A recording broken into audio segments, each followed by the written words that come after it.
Hey, Molly, you kick off that intro music. You know the song.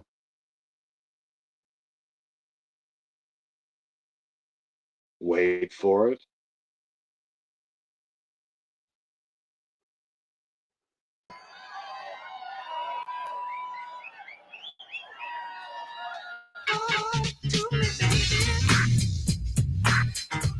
Everybody.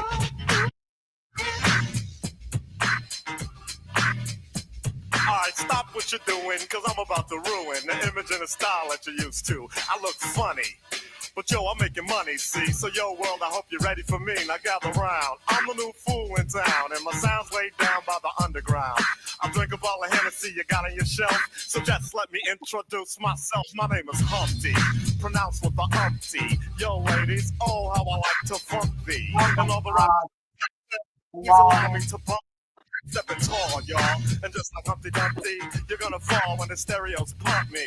I like to rhyme, I like my beats funky, I'm spunky, I like my oatmeal lumpy, I'm sick with this, straight gangsta Mac. But sometimes I get ridiculous, I'll eat up all your crackers and your licorice. Oh, yo, fat girl, come here, are you ticklish? Yeah, I called you fat. Look at me, I'm skinny. It never stopped me from getting busy, I'm a freak. I like the girls with the boom. I once got busy in a bathroom, I'm crazy. Allow me to amaze thee. They say I'm ugly, but it just don't faze me. I'm still getting in the greens, and I even got my own dance. The Humpty Dance is your chance to do the hump. Come on, I do the Humpty Hump. Come on, I do the Humpty Hump. Check it out, y'all. I do the Humpty Hump. Just watch me do the Humpty Hump. Yeah, do you know what I'm doing? Doing the Humpty Hump. Come on. I do the Humpty Hump. I do the Humpty Hump. People say, yo, Humpty, you're really funny looking. That's all right. I like got it. Everything's cooking. You stare, you glare, you constantly try to. Yeah, give each other. All right, you guys, great job, great dancing there. Ladies and gentlemen, welcome to the Hamilton Academy of Comedic Excellence. I'm Damian Seaman. I am the dean of students. So if you get in trouble, it's on me. You got to come to my house, probably blaze out and get drunk, or who knows? Anything could happen. But tonight's topic is going to be about work ethic. Before we go to that, I want to introduce you to our head professor, and that is Brian the Beast Hamilton. 35 years of comedic knowledge at your service. Go ahead, Brian. What's going on, gang? Well, hopefully now we're going to talk about work ethic or lack of, and come up with some conclusions or maybe some guidelines or maybe nothing at all. But we'll explore it. You guys can turn your mics back on. Keep going, Brian. Keep going. Get him, Junior. This is the Reverend Junior High. He is the Minister of Marijuana from Kelso, Washington, formerly at Fort Myers Beach, Florida, and a world traveler. Go, take it away, Junior. All right, guys, listen. What you're going to learn is a lot of stuff. You're going to learn from the greatest promoter.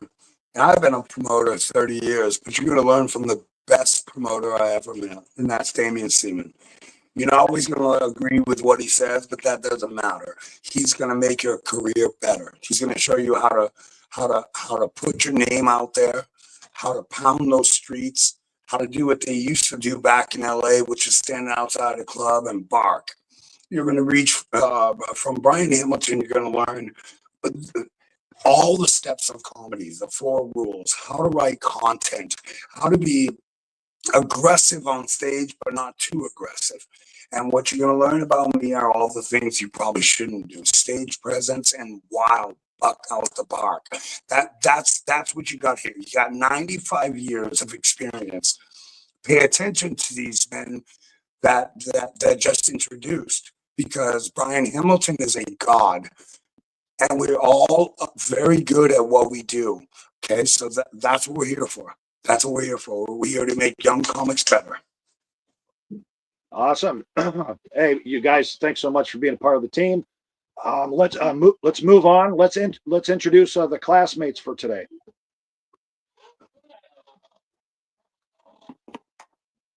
Tony Klein in the building. What's up? All right, you guys can turn your mics on. Let's go from.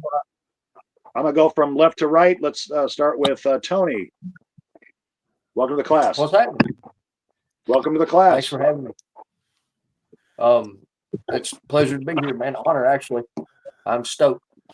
I'm a struggling comic, I guess you'd say, living the lifestyle anyway of the starving artist.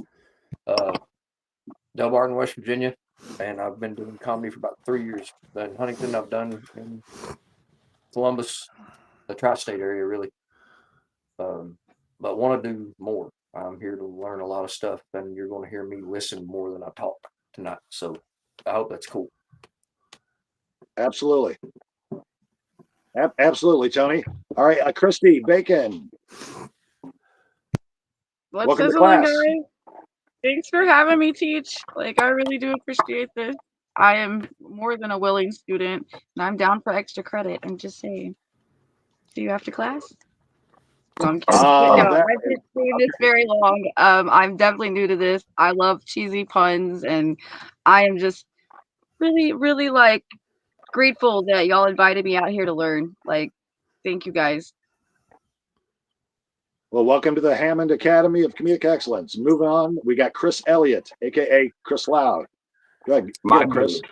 After hearing Bacon's reply, I had like a flashback to tutoring girls in Asia. So just give me a second. I'm Chris Law.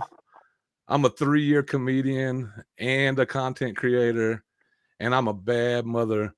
I'm sorry, Mom. Say it. I'll be killing them on stage, y'all.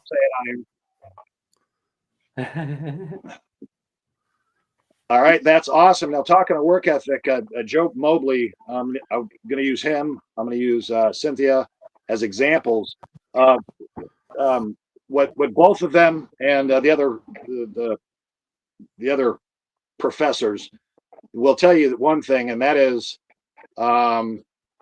if you're going to make this something that is a job, it's got to be something that is always your job, no matter how much you get paid. I mean, it has to be a grind until the heavens open up and God plucks you out of that chicken coop and says, "You're the one I'm going to eat." Okay, I know that works for Christy, but we're other guys, who knows? But the whole purpose of the work ethic is someone who grinds. And Joe Mobley, we've already just spent so much time together that we are family now. I mean, our blood runs the same color. And over the past 20 years that I've worked with Brian Jr. and Joe Mobley, I don't think there's ever been a time where if they needed something, I didn't have their back, or vice versa. And that's something that's worth all the money in the world when it's coming to be a comedian. The other thing is we like to book each other. I mean, we are a smash of a team when there's 3 of us going up one at a time behind a mic in any fucking room. We will destroy any 3-man group. We will, without question, we will do that. Destroy them with a bit that we did 20 years ago. We'll destroy them with that bit.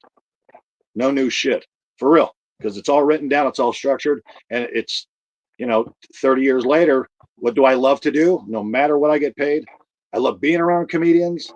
I love learning from comedians. I like making comedians laugh because it only makes me a better comedian. So with that being said, this is our second class. I hope to tell your friends to, be watching this or share it with them later after the fact. But right now, I want to introduce to you a video of a very, very special friend of mine. He's my brother from another mother. Go ahead, Molly. Let's kick that shit with Mr. Joe Mobley.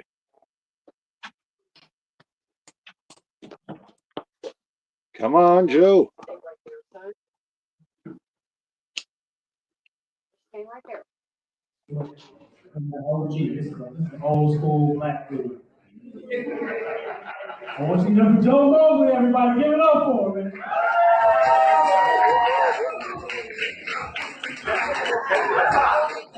What's up, how y'all doing? I'm always support my employers, shit. I do all my fucking years to give y'all fucking stage like this shit. And the first thing I have to go to when I came to Texas was a fucking trail ride. I ain't never seen so many niggas with gold teeth and dreads riding horses and shit. Like you niggas can ride up on your ride and say, yeehaw, yeah. and all fuck ass. I was scared as fuck. I'm still scared. But every day I keep on Google and rap in Houston, Texas, somebody get robbed. They steal people's fucking cars, kids sleeping in the car and shit.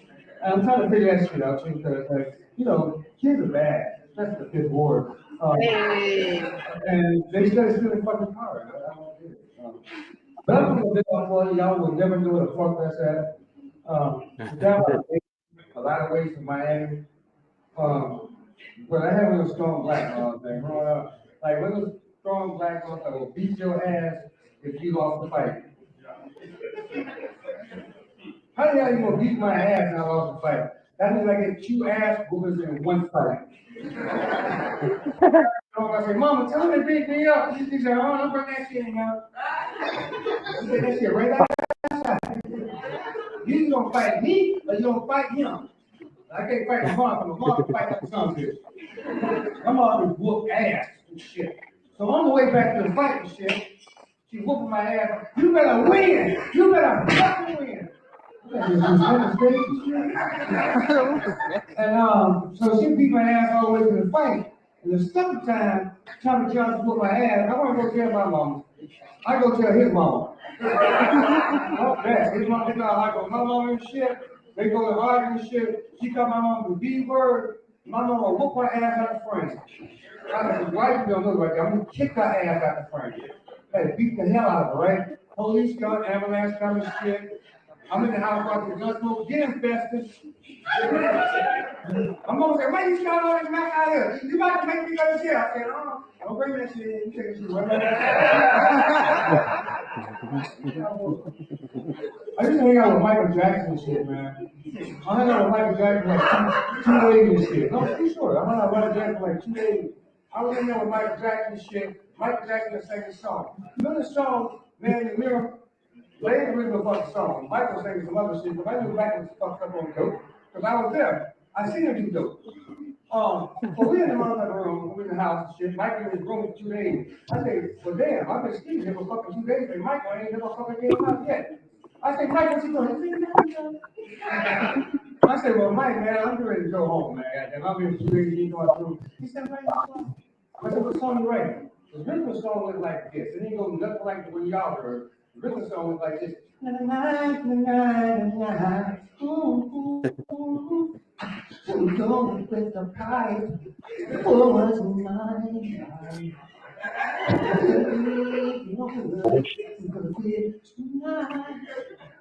As I still look 1, 2, 3, what a girl of mine can be, under the roadmap on the floor. The birds speak, and I'm tonight, pretending that you show somebody. No the history got started at the bar, and no one can put one on the fucking crack. But why you started with me, and it's last little police, come on, smoking with me. I'm smoking with the man and the girl. Oh yeah. I knew Michael was fucked up. I knew he was fucked up. Let me tell y'all something right now. If Michael Jackson, you remember that kid that they had accused him of sexual molesting and shit? You know what I'm saying? I would have just put all my efforts. If I knew this shit, I knew he got $15 million. And then he came out years later and said, there was nothing. Shit, I would have practiced every day. I would have been, he touched me right here. Hell, I would have had a convertible limousine, man. I didn't do shit. Michael Jackson touched my ass. Yeah, that's me. That's my time. My name is Joe Rogan. Out of here, man. So, all right, y'all are cool.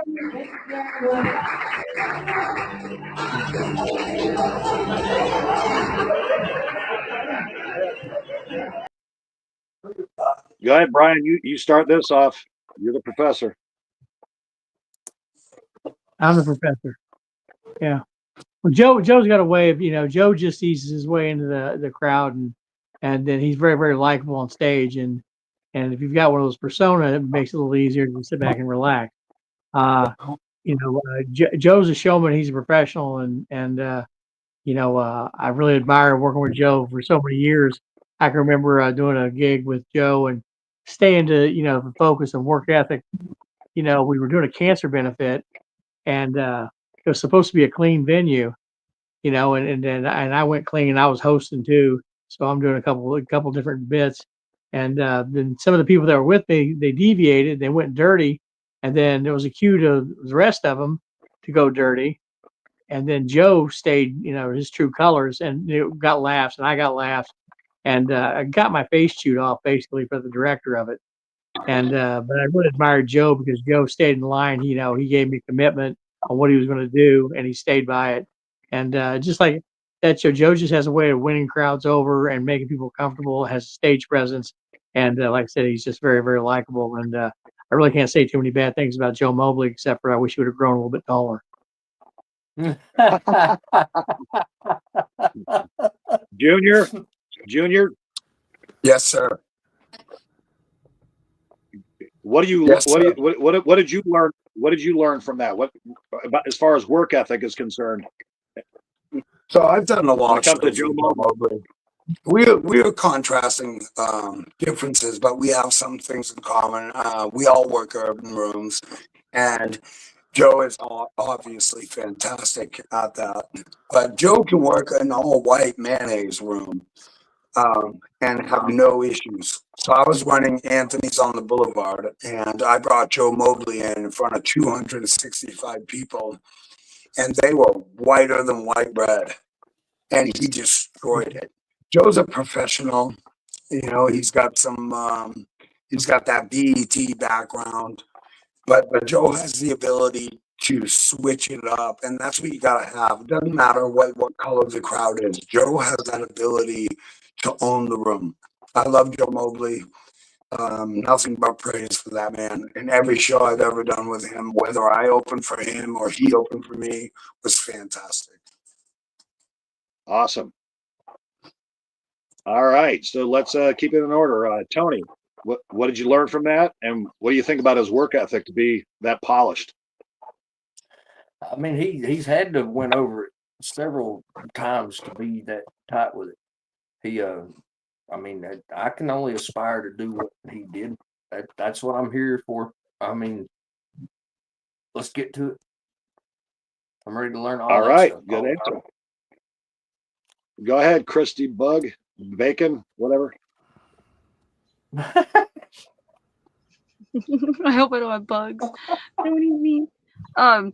I really liked how like he was just really smooth. His transitions, even when I couldn't tell if a glass broke or what happened, he just kind of like that acknowledged, went right along, and didn't let it derail him. Like just kept like slowed a little bit, felt the room out, and then it just seemed like okay, this building on that momentum, and it like pushed through, like earned those laughs. Like I dug it. Cool beans. Go ahead, Chris. I couldn't hear about half of it because the audio was kind of muddy, I thought. But what I realized about it just watching him, man, he's a showsman. Like he's a hell of a showsman. And that's a part that I'm working on myself, is trying to be a bigger showsman. I can tell he's funny by the audience's reaction, but I couldn't hear about half of it. Agreed. Yeah. I heard him talking about Michael Jackson stuff. I knew you couldn't hear it, Juju, because you said you couldn't hear my clip, and that was worse. I was like, what in the world? And I'm just going to speak up. I'm just say right now that I don't think that we should just show Mobley's. I think you guys should see a Hamilton set and a Damien. Hold on. That was the last I want you guys to critique it. And that wasn't Joe Mobley's best audio No, set, I'm sure. but he's fantastic. Yeah, I couldn't even tell. It sounded like a good set. He was doing good with the audience, but I just couldn't hear the words. What's the thing that sticks out in your head was Michael Jackson, right? Yeah, and his performance, even before that, like his performance, like how big he was on stage and stuff, amazing. You could tell how polished he is. That was just one clip of him getting introduced. He had this much time. And if anyone couldn't follow him, they're just terrible. But he knew exactly what time to close it, and it was only that much. And he 100% had the crowd's attention. Imagine what you haven't heard that he can do in an hour. Yeah. You know what I'm saying? Hey, can I just ask Damien real quick, and I don't want to interrupt, you're doing a great job of hosting. Are we going to show these guys our sets so that they can critique us? Because I'd like to hear these young rookies They critique us. they did, Junior, and I'll tell you why, because they actually watched the last class. I told thought them your to set watch the was last great class. last time, Juju. Like There you blew go. me See, away, bro. Chris Blew me watched away. the whole class last time. See, critique is a great thing, and Yeah. that's how we get better. Okay, so No, I then loved your set, man. Everything. I was taking notes. if you watch There you a go. Brian Hamilton set and then you critique Brian Hamilton, he's going to explain to you why. So I'm not getting in the way of Damien. He's doing a great job. I love this format. But I think that we should be showing you guys sets and then let you ask us questions so that we can tell you why. Because if you ask Brian Hamilton why he followed the joke up with this joke, he's going to explain to you. Okay, and the audio will be solid. Same with the Damian Seaman, same with mine. And I would love to see every one of you guys sets. I've already critiqued you, my guy, and I loved how you came out and went hard at them. Hey, take your time, Junior. I mean, I already have all their sets pulled up. You can critique those too. Take your time, and they all saw your set because I sent it to them. So I got that covered. Let's go on with the class. You mind? Let's do it. Love Is you. it Chris? You know, Is that who I'm talking to? Chris? Chris Lau. I did see your set, and I love, if you watched 100 of my sets, I start off by saying, "Hey, hey," and I loved how you grab hold of them by their fucking heart right away. Go, hey, wake their asses up. Yeah. I always try to be a little loud. I really enjoyed your set, and I hope that came through in my critique. Oh, it absolutely did. I felt the love in it. Hey, not that one yet. Not that one yet, Molly. Not that one yet. I wasn't ready for that. I was letting Junior finish. I'm done. I'm done, brother. Okay. There's another young lady that I've worked with, and she's also a 30-year veteran. You know, she knows that the show started at 8 o'clock, so I might as well just put her up now. And this is Miss Arkansas, Cynthia Rudd. And what an amazing queen of a comedian. Go ahead, kick it, Molly.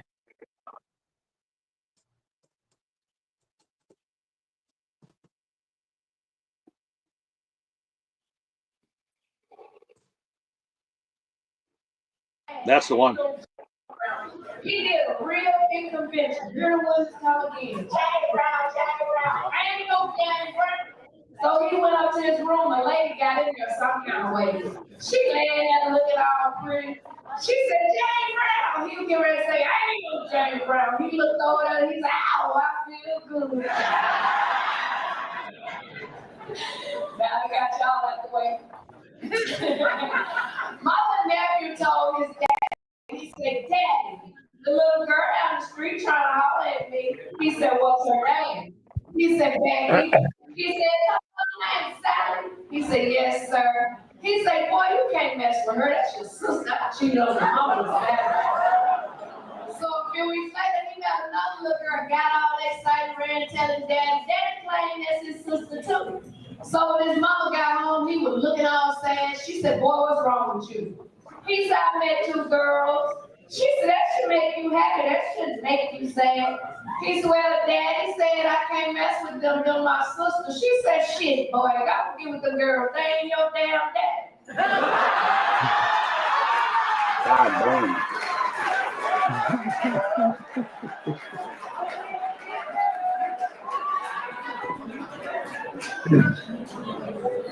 I know we in August, but ladies, I hate Halloween.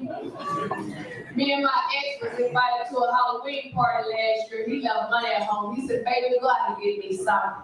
I went to the mall and got Batman. I took it back home. He didn't want to be Batman. I went back and got Superman. He didn't want to be Superman. Now I'm mad as hell on his riding gas high. I stopped at Walmart, got me 3 big white buns and a big white belt. I took it home and laid it out on the bed. He got out the shower. He said, honey, what is that? I said, you can take them 3 big white buns and put them down your chest and be a domino. Or you can wrap that big white belt around your ass and be an Oreo. So I ended up going upstairs. I like Walmart.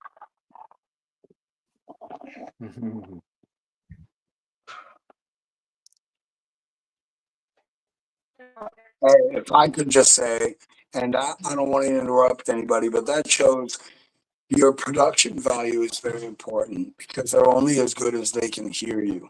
And like Chris said on Mobley's set, which I've been fortunate enough to be in person and hear him, it was a little hard to hear her. She has a raspy voice like me, so it comes off rah rah rah rah rah rah.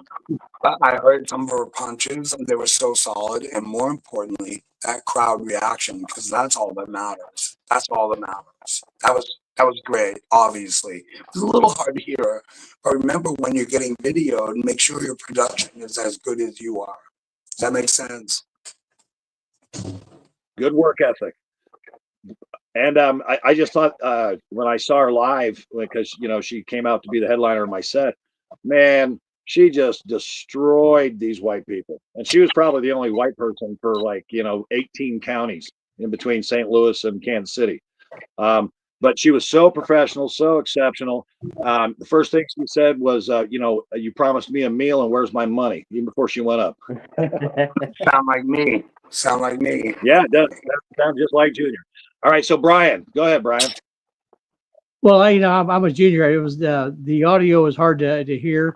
She's definitely got an unorthodox way about her, and if you turn the audio down and when the joke was being told and you just turned it up when the audience was supposed to laugh at the punch, I mean, hats off. I mean, what do you want there? I mean, she didn't get a lot of laughs through the joke, but the amount of belly laughter that she got at the end definitely was worth those empty spaces in between the joke. Because Prima said a punch, but that punch, she punches hard, and it was very obvious in that, and that's at an improv. So these people are designed to laugh. Awesome. Go ahead, Tony. Like you guys, that was a little muddy on that one, but I got to feel the punches, the reactions, like he said, the belly laughter. That was a deep, hearty.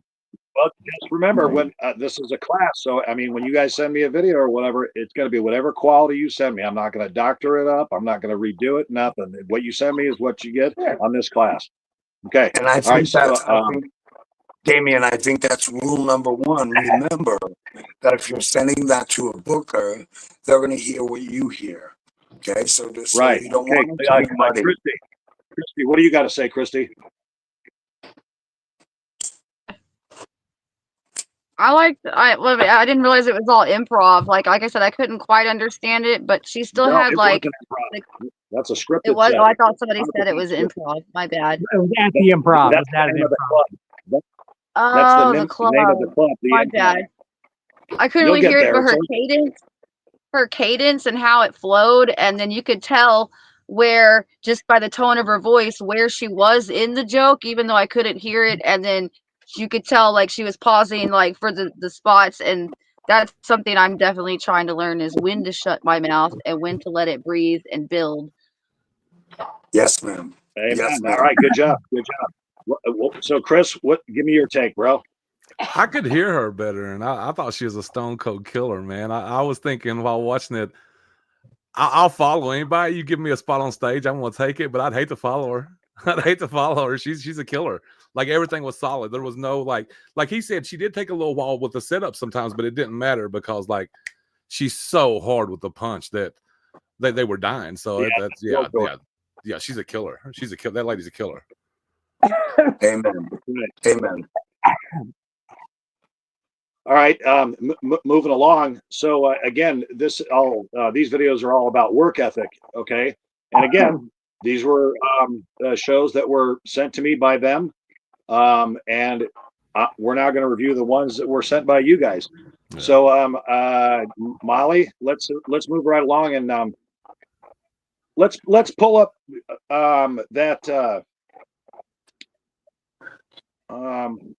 let's pull up Tony Klein.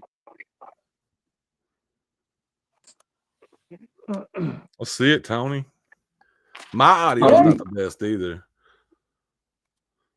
It's okay. It's okay. I'm getting my notes now. Notes. When you smoke meth, smoking didn't relieve her stress and added to it.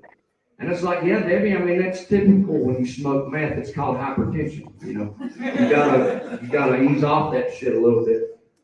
Anybody in here know who Helen Keller is? Yeah? So, Helen Keller learned a lot about her in rehab. I was in a cult rehab. And our preacher, what the fuck, Larry, that's what we're calling him. Because everything that come out of his mouth, man, it would make you go, what the fuck, Larry? Like, I'm serious. For starters, he started a sermon like this. And if this doesn't make you go, what the fuck, Larry? I retired the joke, okay? He said, is it so impossible to believe that Hitler's in heaven? I was on the edge of my seat. Please tell me more about this. I have to know. I got to know what the fuck's going on here. Well, I think he also low-key said he was a pedophile too, because he was talking about how somebody said if his Jesus could forgive pedophiles, they didn't want nothing to do with them. And this is what he said.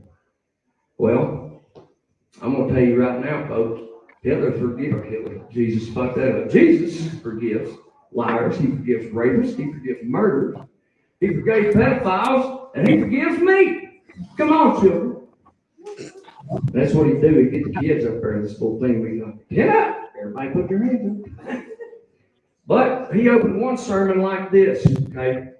And I almost got in trouble. I was sitting right in the fucking front. I got in trouble in rehab shit, guys. You just have to fucking understand. And he said, on some inspirational quote type shit, Helen Keller once said, and I immediately out loud, like, no, the fuck, she never not one fucking time ever said a fucking thing. What the hell is this? Well, it turns out, like, Google's your fucking friend. But what the quote was, without vision, nothing is possible. That's ironic as fuck, you know what I mean? Like, God damn, of course she would know. But she actually did learn to talk, okay? Helen Keller learned to talk. Google's your friend. You know how she learned to talk? She learned to read lips. Let me repeat that. Read. How the fuck is a blind lady going to read your lips? Oh, there's definitely a method for that too. She had to finger fuck your face. She had to stick her hands like down in your uvula and shit to get all the vibrations, and then like jack off your Adam's apple to get the fucking formation of the shit. And she became a lecturer. She's got all kinds of quotes. Smoking didn't relieve her stress, it added to it. And it's like, yeah, Debbie, I mean, that's typical when you smoke meth. It's called hypertension, you know. You gotta ease off that shit a little bit. Anybody in here know who Helen Keller is? Good job. Good job, Tony. Good job. Thank you, sir. And I watch him perform on the Sauce in the City comedy game show, and he just, the shit that comes out of his mouth, he just destroys the rest of the crew. And for that, Tony, you know, I don't care how little experience you got, you're one funny motherfucker. I just suggest you should put the pen to paper and build your book. You know, those little moments right there, thank God it's being recorded. There you go. Okay, taking notes. But that's part of the work ethic, and that's what this class is about today. So leading off, Brian, go ahead, knock him dead. What'd you think? I thought it was a good set. Risky topics, but that's the edgy topics is what really sells, especially if you can make them and turn them and then get laughter out of them. Your punch was hard on every time that you delivered those punches. I like the content, and I thought it was a really good premise, and not a lot. You had some. You were a little drawn out in the beginning about as far as getting laughs or get that story interesting enough.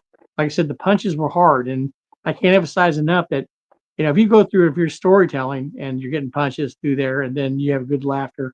But if you're not getting those little laughs in the beginning of it, and you get that heavy heavy punch at the end, it's just got to be worth it. And you made it worth it all those times.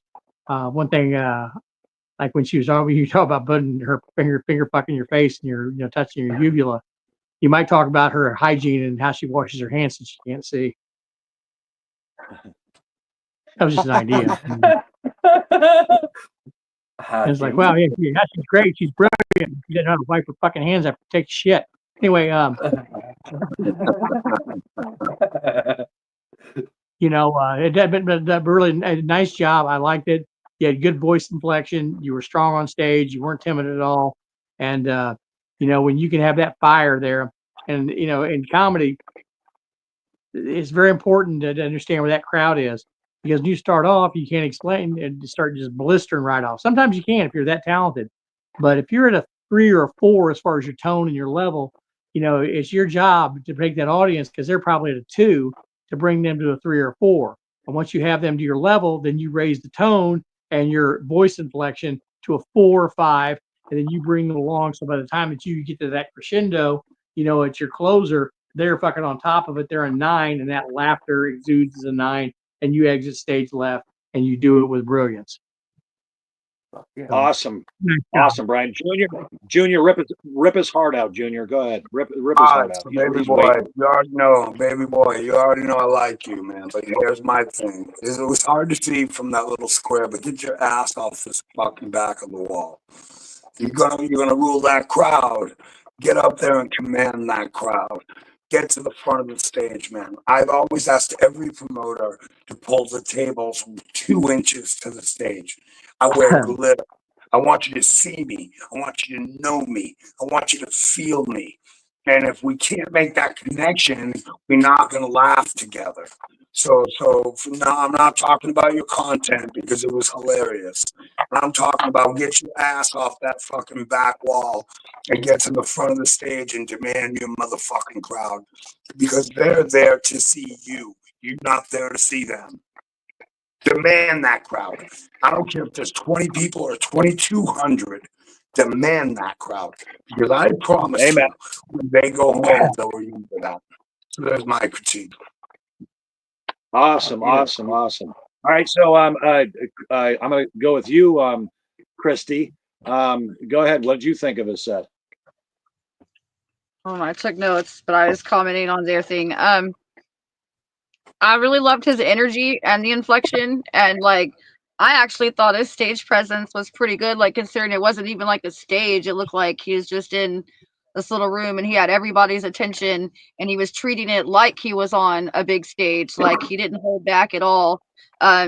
Just the way that, you know, his voice, like the way he just kept bringing it up, like he was saying, raising the level and raising it just a little bit at a time, bringing them all in with them. And then when you made that punch, like everybody just exploded. And I thought it was great. I was rolling the whole time. Awesome. Go ahead. Bust him up, Chris. I ain't gonna bust him up. It was a great set, man. I can see you got a hard work ethic.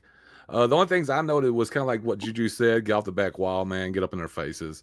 That's a good connection. And another thing I noticed, even during your big punch, you only did it a few times.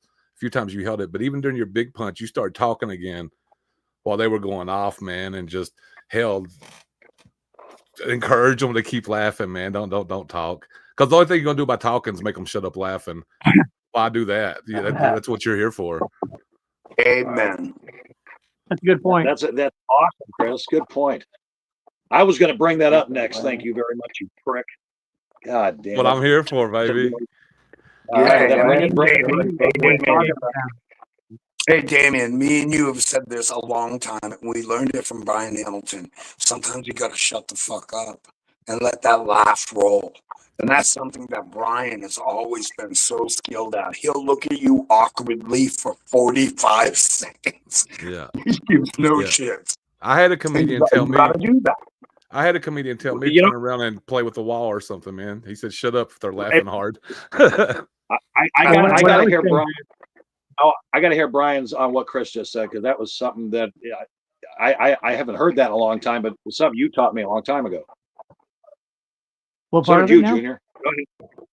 It was about get off the back wall. Well, yeah, but here's the thing. I couldn't even, my vision was so bad I couldn't even fucking see he was on the back wall.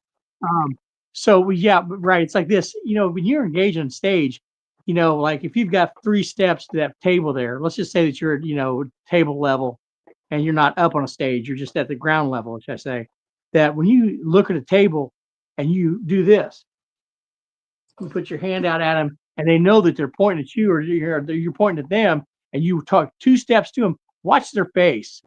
Watch their face because their facial express, it'll all change because you're just bringing energy to their table like this. And when you bring that energy to their table right there, it's like electric, because it's now they're on shock factor. Now it's like, it's time to blow you up, motherfucker, because here we go. And so it's just going to make for good content, overall, because people are like going, I wouldn't want my asshole to be that tight right now if he'd come to fuck with me because I want to get in. If they're talking or anything, go, sir, and you just take that step and you get right there like that. And then, like I said, that electricity, it's hard for me to even explain it to you. But when you're in a crowd and you see that happen, I see Junior nodding his head. He knows it changes the whole dynamics as people start to grin. They grin with their asshole. That's the game. That's the game. And Brian, once we make that connection, and here's the thing, you can tell right away who you don't have a connection with. So don't speak to them. You turn your table to the one you do. And that's electric. Yep. Like Brian just said, it's electricity. But if you stay on that back wall, you funny as you are, you come out to their table, you don't have to stand on their table like I did. However, if you do, you just created a connection with these people that is electricity. Brian's 1,000. He's 1,000 right there. And they'll never forget you. They'll never forget you. And the thing is, if you do that in the first 10 minutes of your set, you have 30 left, you got a callback at that table. You can use that as a callback because that's going to give that, because they're going to feel that same electricity when you walk back to that table. It didn't have to be a segue at that point, just whatever, because can I get your comment on that one? And you've got that callback right there. It's filler. It's like a hot dog, until you decide where you want to make that adjustment. If you're going to go this joke, this topic, that's your time to be able to put that buffer between it. And so you can look like a polished pro. 100%. Yeah. But you also have to make a decision. Do you want to be deadpan? Because we've all known, me and Brian and Damien have known many deadpan comics that could destroy a room. And there's no room for jumping on a table and deadpan. So you have to make your decision. Are you trying to jump that crowd's heartbeat? Are you trying to put a pulse through them? Or are you trying to deadpan them? And neither way is wrong. Neither way is wrong, but I feel like you got electricity there. So get after him, baby boy. Get after him. If you got Sam Kinison and you got Stephen Wright, they're going to have a different response. Probably equally as funny, but you have 2 totally different styles. So just do it in your style. Don't try to be somebody you're not. Do it in your style. If you're calm and collected, you can do your little cut down or whatever it is, and you do it really slow. It doesn't have to be screaming and going, oh my God. So it's being natural and being that way, because that right there is your brand. You're branding yourself. You're muted, Damien. Finally. Yeah, don't be afraid to fail.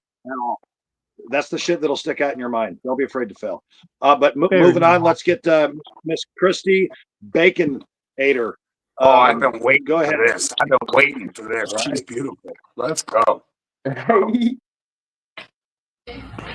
I was given it at birth. It's not my fault. I blame my mother. But you can call me Christy or Bacon or that greasy slut. I don't give a fuck. So the first time that I was ever called Christy Bacon was on my first day of kindergarten on my way home. And this chick sits next to me and all clever. She's like, Christy Bacon? Christy Bacon? I immediately busted into tears. Not because my feelings were hurt at her. I knew immediately that my bitch ass fucking mother did that shit on purpose. I go home, I'm crying. She's like, no, I wouldn't. I would need you, Christy Nicole. I'm like, you call me Crisco. Like, okay.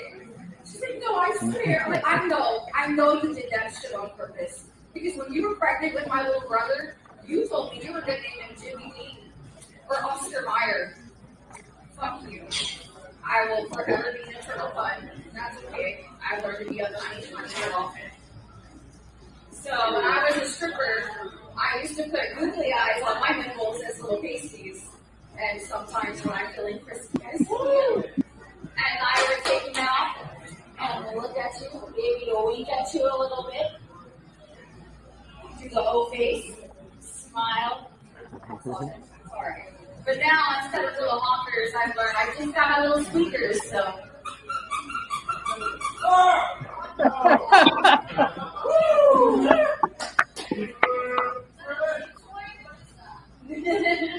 No, that's not. You know how chihuahuas, they like to gnaw on the beagles. I'm little, I would know. I'm an ankle biter myself. Alright, that's really all I got for tonight. Otherwise, if you want to hear my euphemisms for urination, there you go. You know how I dispatch my snatch. So, we'll drain that grease trap later. Thank you, guys. Your teeth did squeak. I thought that was a fucking fever dream. Awesome. Awesome. See, I mean, you wouldn't know it. You know, someone as inexperienced as you could feel so comfortable.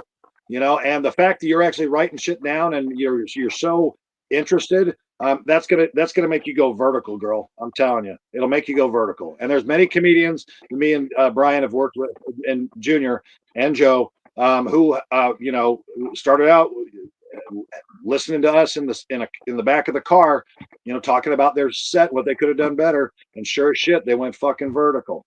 Who's left behind? Us three. Go figure. All right, so I'm going to start off with you, Brian. Go ahead. I thought that was a great set. You just look very comfortable. Go ahead, Brian. Where was that set at? It was Okay. after the Kill Tony and Shakespeare's, so it was all comedians in there, and it was a suicide mic. So it was like open heckling. If you do bad, they tell you to kill yourself. And the lady kept calling me back the rest of the night, and I kept telling her, "Down, lassie." She's like, "Are those dog toys?" I'm like, "You cannot chew on me. Dogs don't know it's not bacon. Stop being a bacon strip, bitch." Like, she was so mean to everybody, but I don't know. That was probably part of her thing. But the other comedians did not seem to like her. I see. Well, yeah, it was a good set, and you know, I like some of the premises there with your name, and there was a lot of murmuring in the background, so I couldn't hear it quite as well. But you know, laughter, you're well received at the end of it. You know, and what I would say to you is, 'cause you did have some really good success there, but just tightening down that premise setup punch, you know, with your timing a little better, but you had really good stage presence. You had, you know, your voice was strong, and that's half the battle, you know, because that shows just your comfortability on that stage.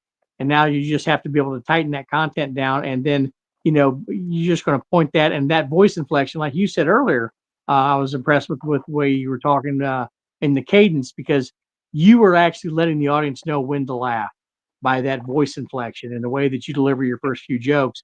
Because once they're paying attention, you're going to let them know it's time to laugh, even if they're not even paying attention totally. And then when everybody else laughs, of course they pick back in. But I thought that you did a good job with it, and I just and that's interesting with that kill yourself mic. I've never experienced anything like that, because I'd probably already be dead. But nice job, and keep that up. But think about that premise setup punch right there, because and just slowing your roll down a little bit on that punch and that timing. But because I think that you have something that, like Damien says, you know, where you can go to vertical, and because I think just with little tweaks, you know, it'll show you from just a really good set to a stellar, fucking unbelievable performance. Awesome, thank you. That was my third time ever trying a mic. Yeah, I mean, and when I say that, I mean, I'm talking to you like somebody who's got, you know, 2 or 3 years experience. So, you know, because I'll forget that. I mean, you tell me about, you know, your third time on stage, you know, you're doing a good job. Keep those things up. Keep that writing. And when you're looking for in your writing skills, when you have, like, say, when you're using bacon and using grease, and today, and I'm gonna give you a secret, you go to AI and ask everything that resembles the word grease or lubricant or anything like that, and it's going to give you a list of all those words that are going to identify like that. And then just pick and choose those words, and that'll take you from your set, even right what your original premise was, into that next premise, and it can even be funnier because of the words you're going to come across, knowing that that's what you're thinking. Does that make sense? Yes, awesome. Thank you. I really like the intro, because that's kind of what my what my stamp of approval is. My name is Damian Seaman. Who the fuck can Correct. name their kid Damian Seaman? I was called Lucifer's Load in kindergarten. I should have never, joined the Navy. I was Seaman. And all these jokes, I can spread that out, but those are just one-liners that is just about my name. Girls wouldn't fuck me. The last girl I went on a blind date with, she kicked me out of the car because I don't have a car, and I was trying to figure out why she kicked me out. She asked me my whole name. And I said, well, my name's Damian Seaman. Man, she kicked me out of the car, went speeding off, and I'm like, holy shit, her name was Sharon. If we ever got married, to be Sharon Seaman. Gross. All right. Anyway, that was a great set. Now, Junior, go ahead. Junior, rip her a new one. I'm chomping at the bit. I'm chomping at the bit because there's so many things that I want to unlayer on this. So what Damien just said is absolutely true. And what Brian just said is absolutely true. So I'm listening to you and I'm thinking about that old dog bone commercial. It's bacon and bacon walls and bacon curtains and all the runs that you can do. Damien made a living of making jokes off his first name. The cadence was fantastic. I'm going to say it again. The production was not as good as I would like it to be. And I don't want to say anything stupid, but watch my set that Damien sent to you. That I spent a lot of money on that cameraman. And that was, whether or not it was a great set, the production was fantastic. And I'm going to say it again. We're only as good as how we hear it. Okay. I think your premises were great. I think your cadence was great. I think you're beautiful. And I've mostly had women open up for me because I love it when they get like Robin, Damien, Robin, when you get nasty and you do a joke that you can perform better than me because I'm a man. And in today's, be quiet climate, women can get away with stuff that we can't. So I used to tour with April Macy, and she would do shows about guys going down on her pussy and not knowing how to do it and looking up at her like two alligator eyes. And if I tried to do that joke, it would fail miserably. But she destroyed it, right? So the cadence was great. The premise was great. The punchline was great. The production was a little weak. If you're gonna put that my shit, friend just did it so I could have it to watch and kind of expand on. that's all. That's all my point is.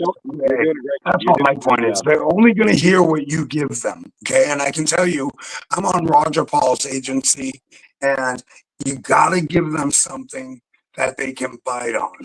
Okay. That's all I'm saying. You got to give them something they can bite on. But I did hear it, and I think that your set was really good. And I think that you're really good. Just get that production value up. That's all. Because if you're going to turn in an EPJ electronic press kit, then it has to be solid. And that's the only way you're going to get booked these days. Okay. So get that production value up. That's all. Your set was great. Thank you. All right. Tony, go ahead. Rip her a new one. I mean, what I was able to hear of it, you did really good with your punches and stuff. The setup, they're talking, you build a lot from your name, and that's I wish I had a cool fucking name. Mine's German, and it's not. We just don't need to do that. And she's got a bit there. They call it a stick, right, Damien? If you're 6'9", that's your stick. I look like Shaggy and Frank Brady. That's your stick. My parents could have never fucked. That's exactly. Chris, go ahead. Rip her a new one. First off, I will. But Juju, I just met April Macy last November, man. She's not only a great comedian, but a great person, and I get advice from her all the time. She's amazing. Man, she's my lady, bro. She's amazing, bro. Crispy Bacon. We just followed each other on Instagram about 2 weeks ago. The first thing I noticed about you is your name's it's easy to remember. Like as soon as you was on the show, I was like, oh yeah, I just followed her. Your performance was good. How long have you been doing it? Seriously, for about a month now. I've hit like maybe 10 nights. Terrible for a month. Terrible. Now you're doing good for a month. Like you already got stage presence. I could almost see, like, with your look and some of the material you was talking about, like being a more of a wild woman on stage, though. Like if you came out like a wild woman on some of those jokes, people would be like, "What in the fuck am I watching here?" And it would command a room. Like if you was just a little bit more wild, I don't know. You could probably even come out on the stage with like your hair a little bit like unkempt, and they would eat it up with like a wild woman action. I can see. So yeah, good job for a month. Agreed, Chris. Yeah, for a month, amazing. Lock it in. That's awesome. Awesome. So I mean, going from the bottom to the top so far, can you guys see how much work ethic is very, very important? That if you're going to, if you're going to get anywhere, instead of just doing open mics the rest of your life, that these little things will add up. And that's why I thought the topic for the second class, because there might not have been a second show unless I did my part and Molly did his part and all of you did your part, and that took work ethic just to get the second show off the ground. So second class, I should say. But take it away. Let's go, Molly, with Chris. I got into comedy because I got an uncle. And one day he told me, "Christopher, you can be anything you want to be." And I took it to heart. Of course, when he was little, he said he wanted to be a bird. He jumped off my granny's roof, laying right on his damn head. Damn. So he talked funny and rolled a lot after that. Sweetest guy you could ever meet. But my mama did have to quit bringing banana pudding to Thanksgiving because of it. Because old Uncle Jimbo would get 2 or 3 Miller Lights in him, a couple of plates of that pudding, and he'd pull his pecker out, y'all. Start banging it on the dinner table. First year it happened, I thought the police had showed up. So I ran in there, see which one of my aunts or uncles wasn't making it to Christmas. And all I found was old Uncle Jimbo with a goofy grin on his face. And he was talking about, "I'm gonna put it in that pudding. I'm gonna put it in that pudding." Listen, y'all. My mom makes a pretty good banana pudding. But it is not pull your pecker out. It just ain't. It just ain't. By the time my granny run in, she said, "Jimbo, put that thing up. It looks like a skinned squirrel." I don't know what a skinned squirrel looks like, y'all. I watch a lot of scary movies, and it looked like a werewolf, mid-transition, full of diabetes. Scared a turd right out of my little butt. I ran. I have nightmares about it sometimes. We even thought about writing a horror movie about it. Because that thing, chasing teenagers through the middle of the woods at night, Hell yeah! hollering, "I'm gonna put it in y'all's pudding." Shit, nightmares are made for him right there. I cried when my Uncle Jimbo died. It was a damn shame.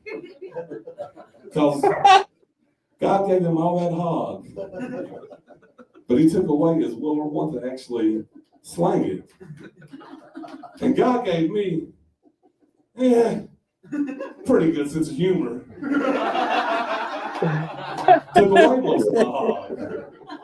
Just left me this little pork dumpling that I've been trying to trick Asian ladies into letting me put in their mouth ever since.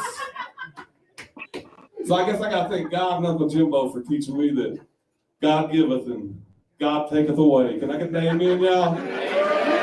I'm Chris Law. Y'all have a great night. Yeah. Awesome job, man. Great job, Chris. Your style, of course, is all your own.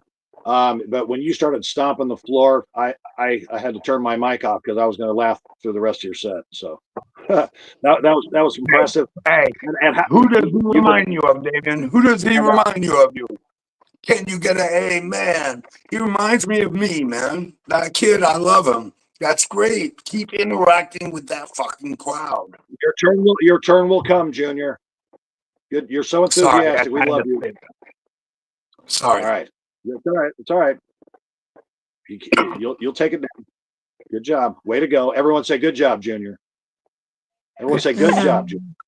Thank you, Junior. Hey, Thank you, Brian. Junior. Hey, Brian, go ahead. Rip a new one. Well, one thing I will say to you is I used to be a squirrel hunter, and I know what a skinned squirrel looks like, and I'm still trying to get that spit out of the back of the throat. Because we used to make little puppets out of them, but that's neither here nor there. Yeah, I like it. I like the crude presence. Because I like it. That desensitize that crowd, and you get them to laugh, and you have people that are following you. It looks like, and who like your dirty sense of humor, and it's working for you.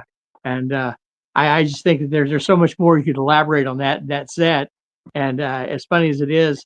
But if you think about different custards and different puddings and different types of pudding and Hastings pudding and Christmas pudding, you could really make that a fucking chunk, and really elaborate that to where you could probably do almost a whole fucking set on that. It's a nice premise, and you just got to figure out what temperature you're going to keep your pudding at. If you're going to keep it in the refrigerator, you're going to keep it room temperature, or heat it up a little bit. That's probably what I prefer. But anyway, it doesn't matter. All right, Yeah, Junior, get him. I like the set. Like I said, I like the crude set, and just remember, the more the crude stuff that you do, as a comic coming out, those are more advanced. The norm is they'd want to put those people later on a headliner. You have that kind of a dirty set. So remember to try for a very dirty joke you write two clean jokes. It'll be hard. It'll be fucking boring as fuck. But let me tell you something. You'll appreciate my input on that when you get there and they go, "Can you do 25 minutes of clean?" And when you can do 25 minutes of clean, then that's going to give you that momentum to get to that dirtier set that you want to do. So if you think about it that way, plus it's going to make you a more broader, diverse comic. And I have no objection with your dirty material at all.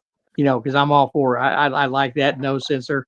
And but as far as the clubs go and how fucking this society doesn't have any fucking stomach, and somebody goes, "Well, you can't do it on my stage." Well, good, I don't want to do it on your fucking stage. And how about that? But being a newer comic, you might not have that same fucking opportunity to do that until you're established. And to get established, you're going to need stage time. Does that make sense? Yeah, you're preaching to me right now, because I came in too hard and I butted my head against the wall trying to get shows. And even that set that you just heard, when you heard me say pecker, when that started, I was saying dick. And it's cut back because I did start writing clean there for a few months, man. And it helped me like write my other material cleaner. It's still dirty, but like I didn't cuss during that set or anything, if you noticed. But it's still dirty. It's lewd. You didn't. Listen, the thing is you can be clean like it. I had a club, Anthony's on the Boulevard. Well, any headliner can come through there because I worked there consistently. He would say, "Brian, I don't want to hear you say the word fuck." I'm like, "What do you mean? I mean, I'm just as seasoned as these other guys are." "Well, you're the house guy. You're here every time." And so I'm telling a joke about, being my sex slave Kitty and the crown of thorn cock ring, and the, holy rosary anal beads. And, I got this old couple fucking holding their fucking ears. And Tony goes, "Well, I told you not to fucking," I go, "You told me not to say fuck." So that was still equated to saying fuck because I couldn't say, the crown of thorn cock ring. Yeah. So you got to think about it because you get labeled like that. Mm-hmm. And, like I said, listen, keep it coming because, dude, you can be on my stage any day of the fucking week. I don't care. I appreciate you. But that broad fucking spectrum, you'll appreciate that later on because they go, "Well, I thought he was just a dirty comic," and then you blow them away by doing 25 minutes clean. Try to rewrite that set squeaky clean, like you're trying to do that. Well, not for the church group, but maybe as a PG-13, and really get down to it and use it. Instead of even your pecker, maybe your love sword or just something really goofy, for pecker. Yeah, I thought about saying like pulled out an 11-inch piece of ham and stuff like that. Yeah, to make it even cleaner. It's the largest smoke release you've ever seen. Yeah, appreciate it. Yeah, man. All right, Junior, get him, rip him a new one. All right, so I got you. I'm listening to you guys, and Brian's right. And Brian, I took over Anthony's on the Boulevard, and I'm telling comics that used to roll on the road with me when we were doing cocaine and we were doing every fucked up thing you could think of. We were hanging Yeah, out with the drummer from Korn, and all of a sudden we got to be clean. So I suggested some words. If you're gonna talk about your dick, you call it a ding dong, because ding dong is funny.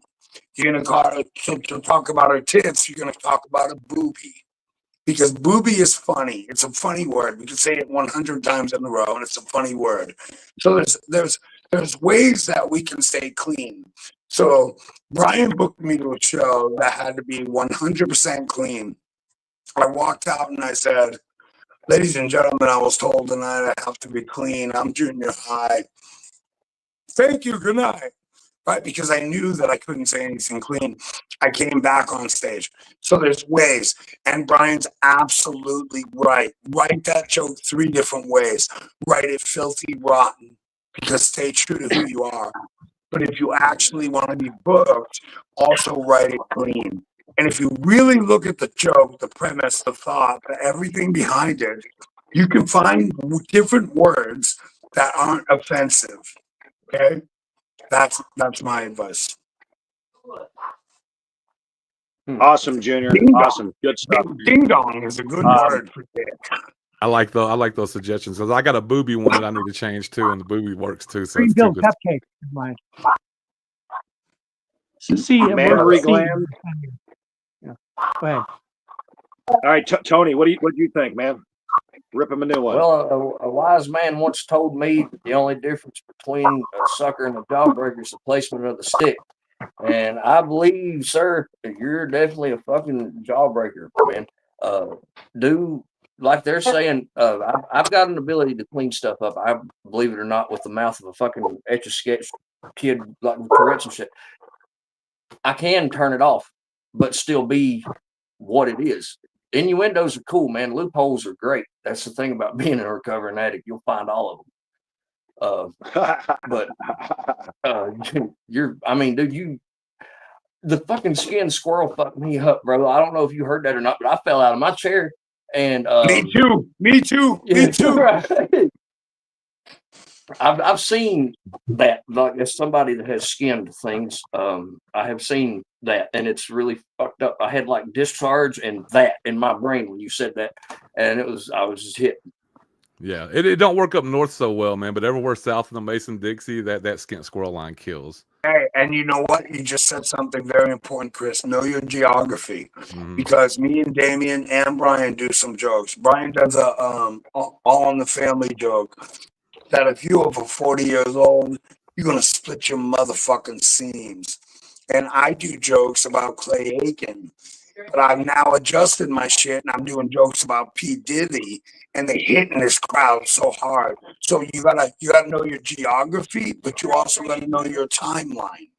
You know what I mean? I do a joke about I ain't farted since 1982. The last time I farted, it smelled like Duran Duran. My wife doesn't get it. She's 20 years younger than me. But if you over them 45, you're gonna get it. But that's part of the game. You got to know your timeline and your geography. Yeah.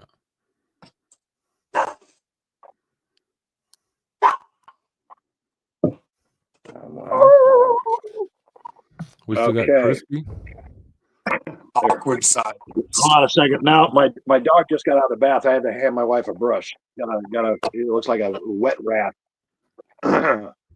We just can't be doing jokes about 1960 when we're in 2025. We got to adjust with the timelines, man. That's part of being a fucking comedian. Yeah. Right. Yeah, that's not a joke I open with either. It's a later end of the set joke too. Like I will tell you this though, your jokes hit hard. They hit hard. I'm blue, bro. I'm dirty as the day is long. So is Brian. But we've adjusted to know that we got to change some of our words. And especially in Florida, if we're going to do a snowbird set, they're older folks, and some of the venues are going to ask you to be clean, and you want to make Yeah. that money, or you want to stick to your fucking, your righteousness. Yeah. You got to sell your soul to this game, baby boy. My You gotta first sell 2 your years, I soul. wanted to stick to my righteousness, but after 2 years, I was like, you know what? I want to start getting booked some, and I started writing some cleaner material. So And, So and, the and first like year Brian without said, pay, have you three get paid. versions of every joke. If you have 3 versions of every joke, you'll be just fine. Well, I like what Brian said.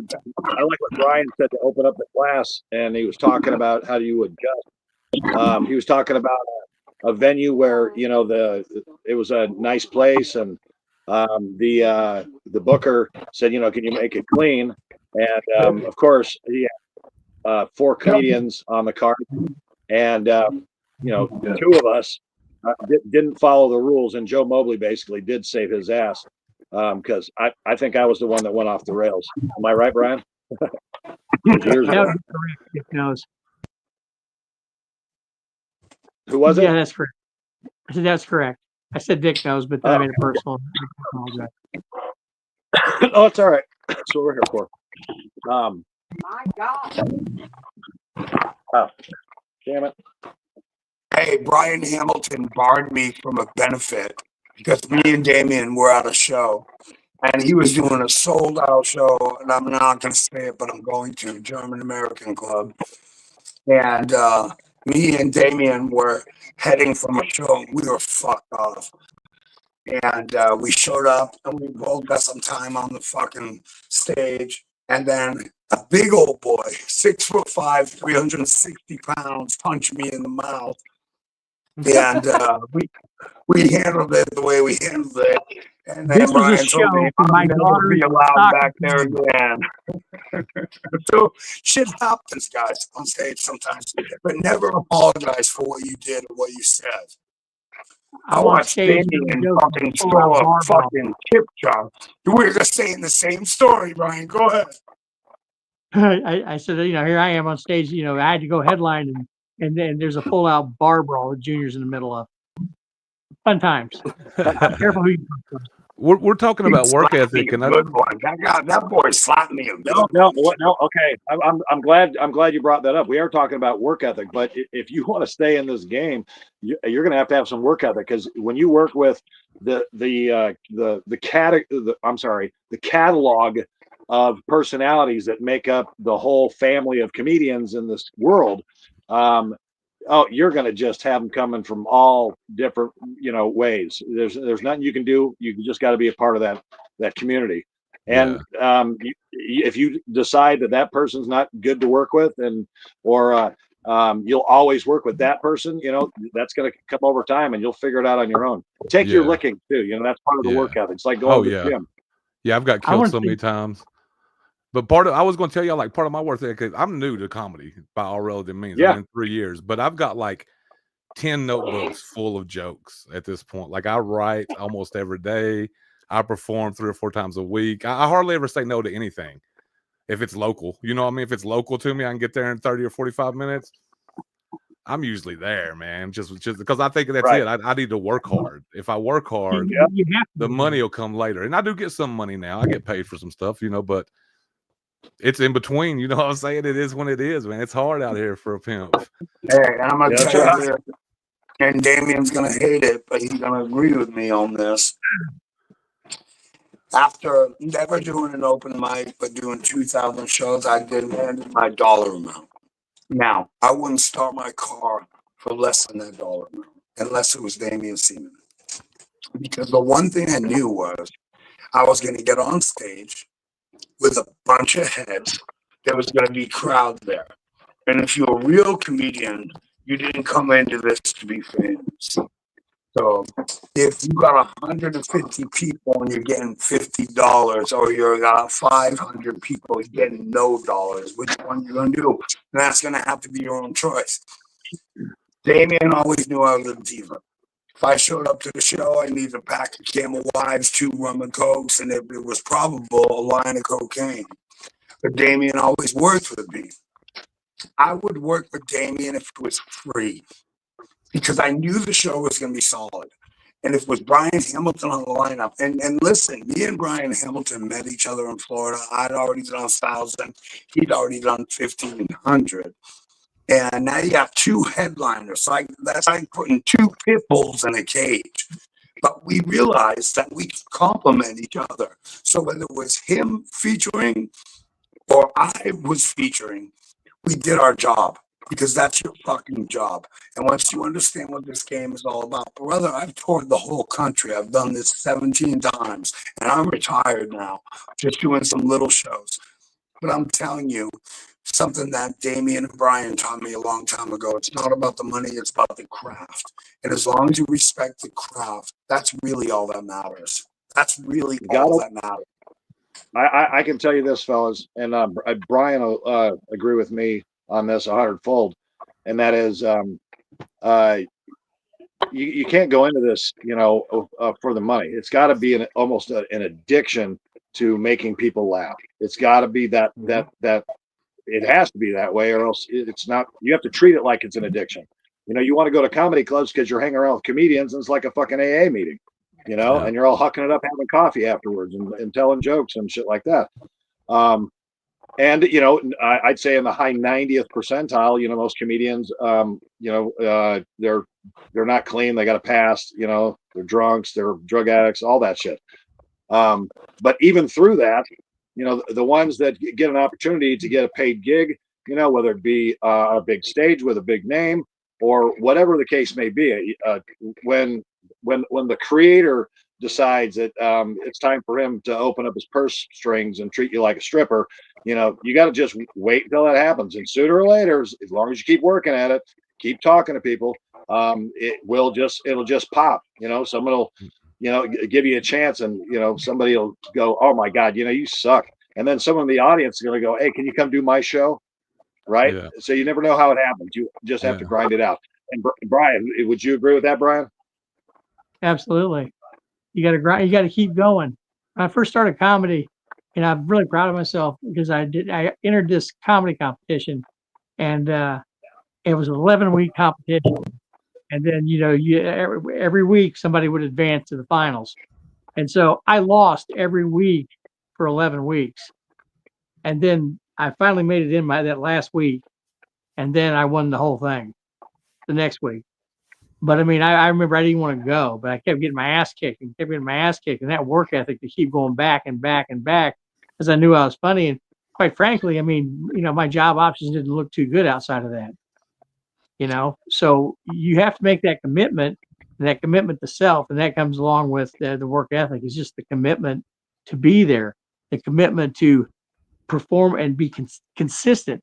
You know what? You don't have to be the best comic, but if you're a consistent comic, you go, this guy's going to give me 15 solid every time. He's going to give me 30 solid every time. He's going to give me 45 solid every time.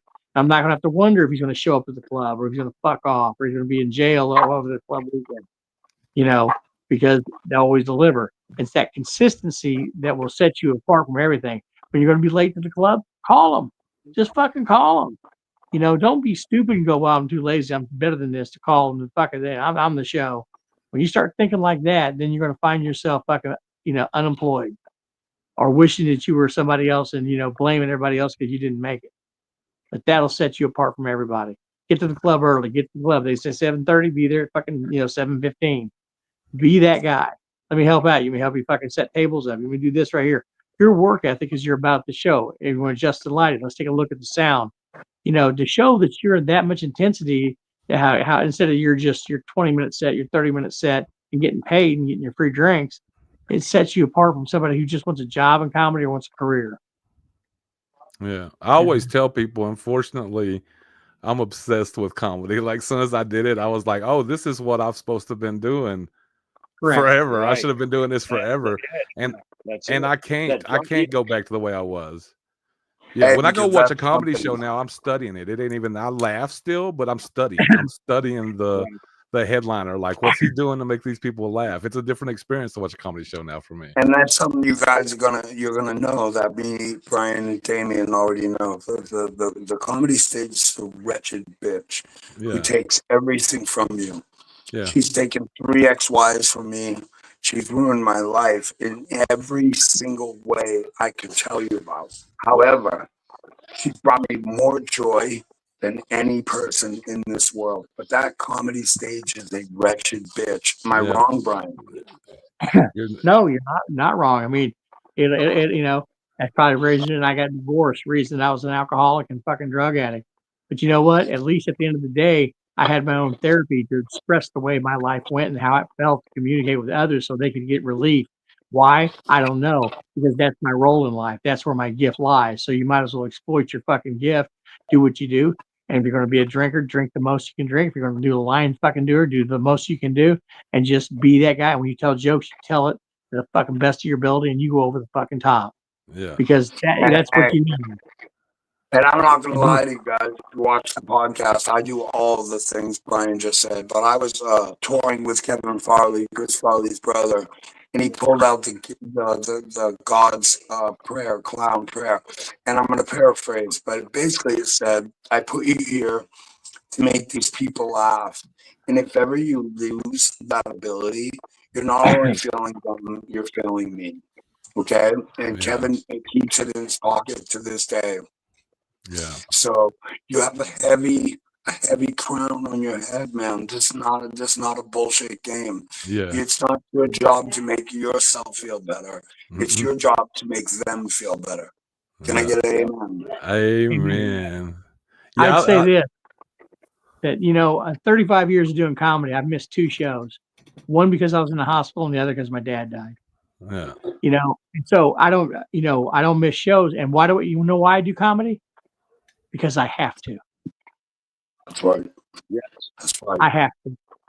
And there's nothing else because the thing is when you're not getting paid and you have somebody come up and says, listen, you know, it's been 6 months since I've been out. My wife died and I haven't laughed in 6 months. And thank you so much.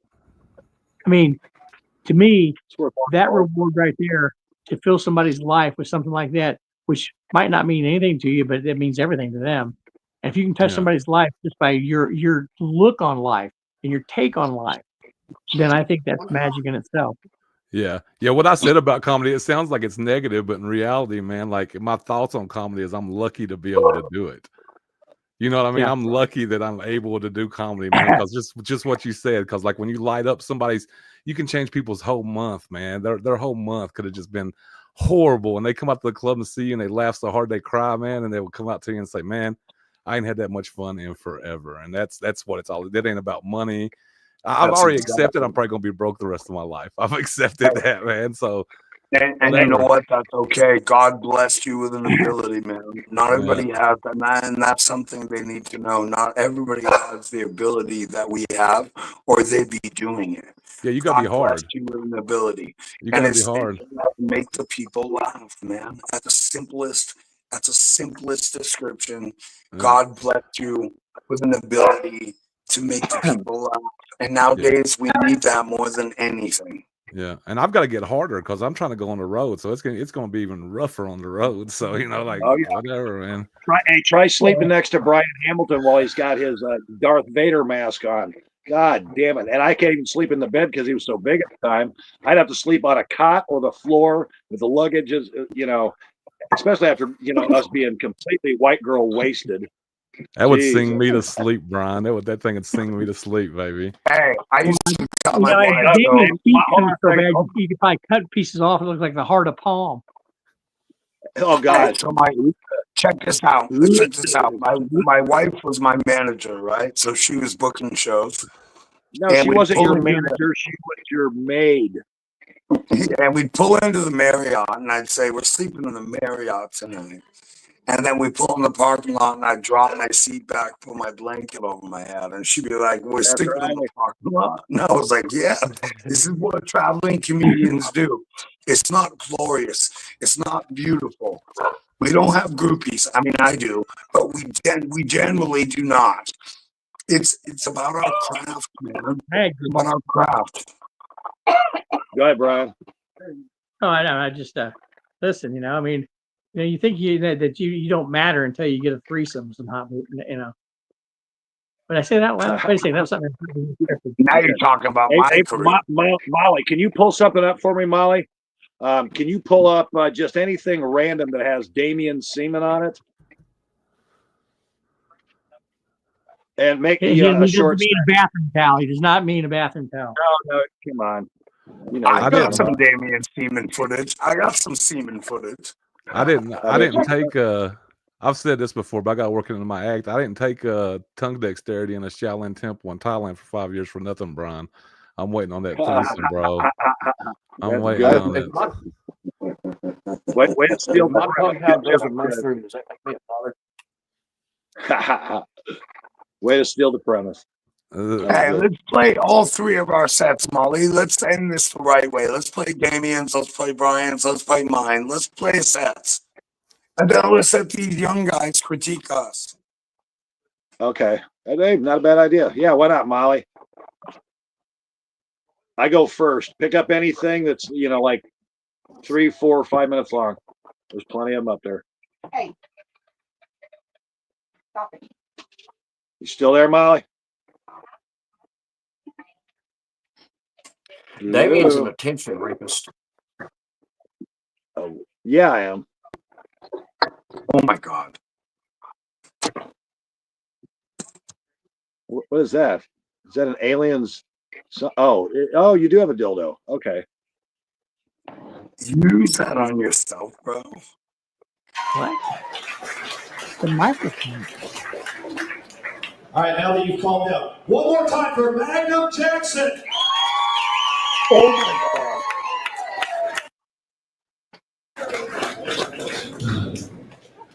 We got some old people in the audience. Raise your hand. Bruce, don't be the only one. You're a dick, man. This is a joke that you can take back to your grandparents. What did one saggy boo say to the other saggy boo? If we don't get some fucking support soon, we're gonna look like we're nuts.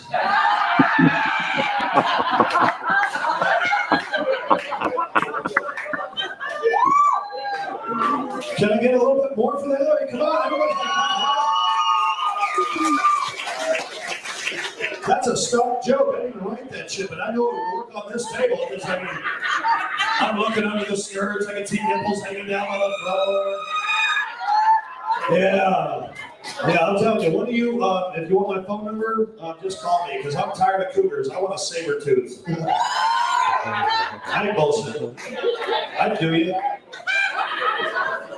I want someone with experience that can do their hair on a Wednesday. Okay, how long did it take you to do your hair?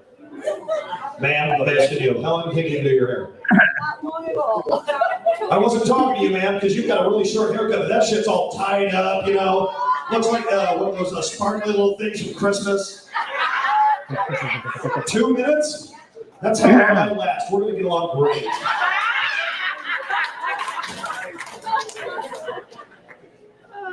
Man, I'll give a woman the best 3.5 minutes of her night. After that, she better be making me a sandwich. That's why I like you. Bet you like sandwiches and sex that lasts for 3 minutes because you probably want to see some rerun on TiVo or something. I love old people because I'm going to be old someday. I'm a grandfather. Join the club. How many 38-year-old grandfathers we got in the audience? All right, just me. Thank you very much. The only 38-year-old grandfather. Okay, well, you guys are awesome. So again, I want to have you guys put your hands together for yourselves for being here tonight at Mugs and Jugs. What an awesome turnout. What an awesome show. You guys have been fucking awesome. What can I say? My grandmother, she's got asthma. She's cool. She also had a mastectomy, a breast cancer survivor. That's why I tell that boob joke. Right? So let's give it up for breast cancer survivors. Let's find a cure someday. My grandmother's 86 years old. She's finally named the other tit something. She calls it a human boob. Yeah, it's cool. That's how me and my grandma roll. We're walking down the street. My friend of mine walks up and he's wearing a t-shirt that says, "Show me your tits." My grandmother goes like this.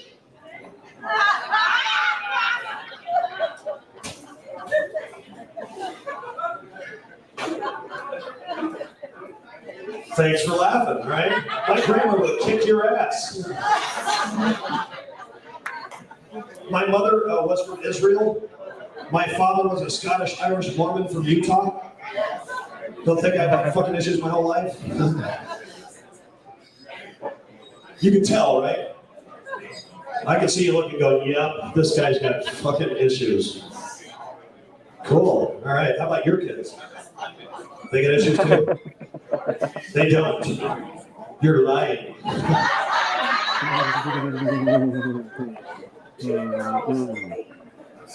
Oh, I'm sorry. What did you say? Girls and 8 son-in-laws. 2 girls, 8 son-in-laws.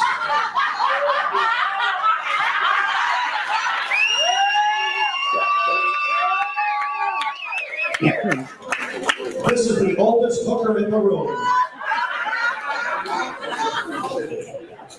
She's only 82, which means it's probably on sale. You're expensive? Honey, if you were on the rack and it was in the clearance aisle, I'd pay for 2 of you.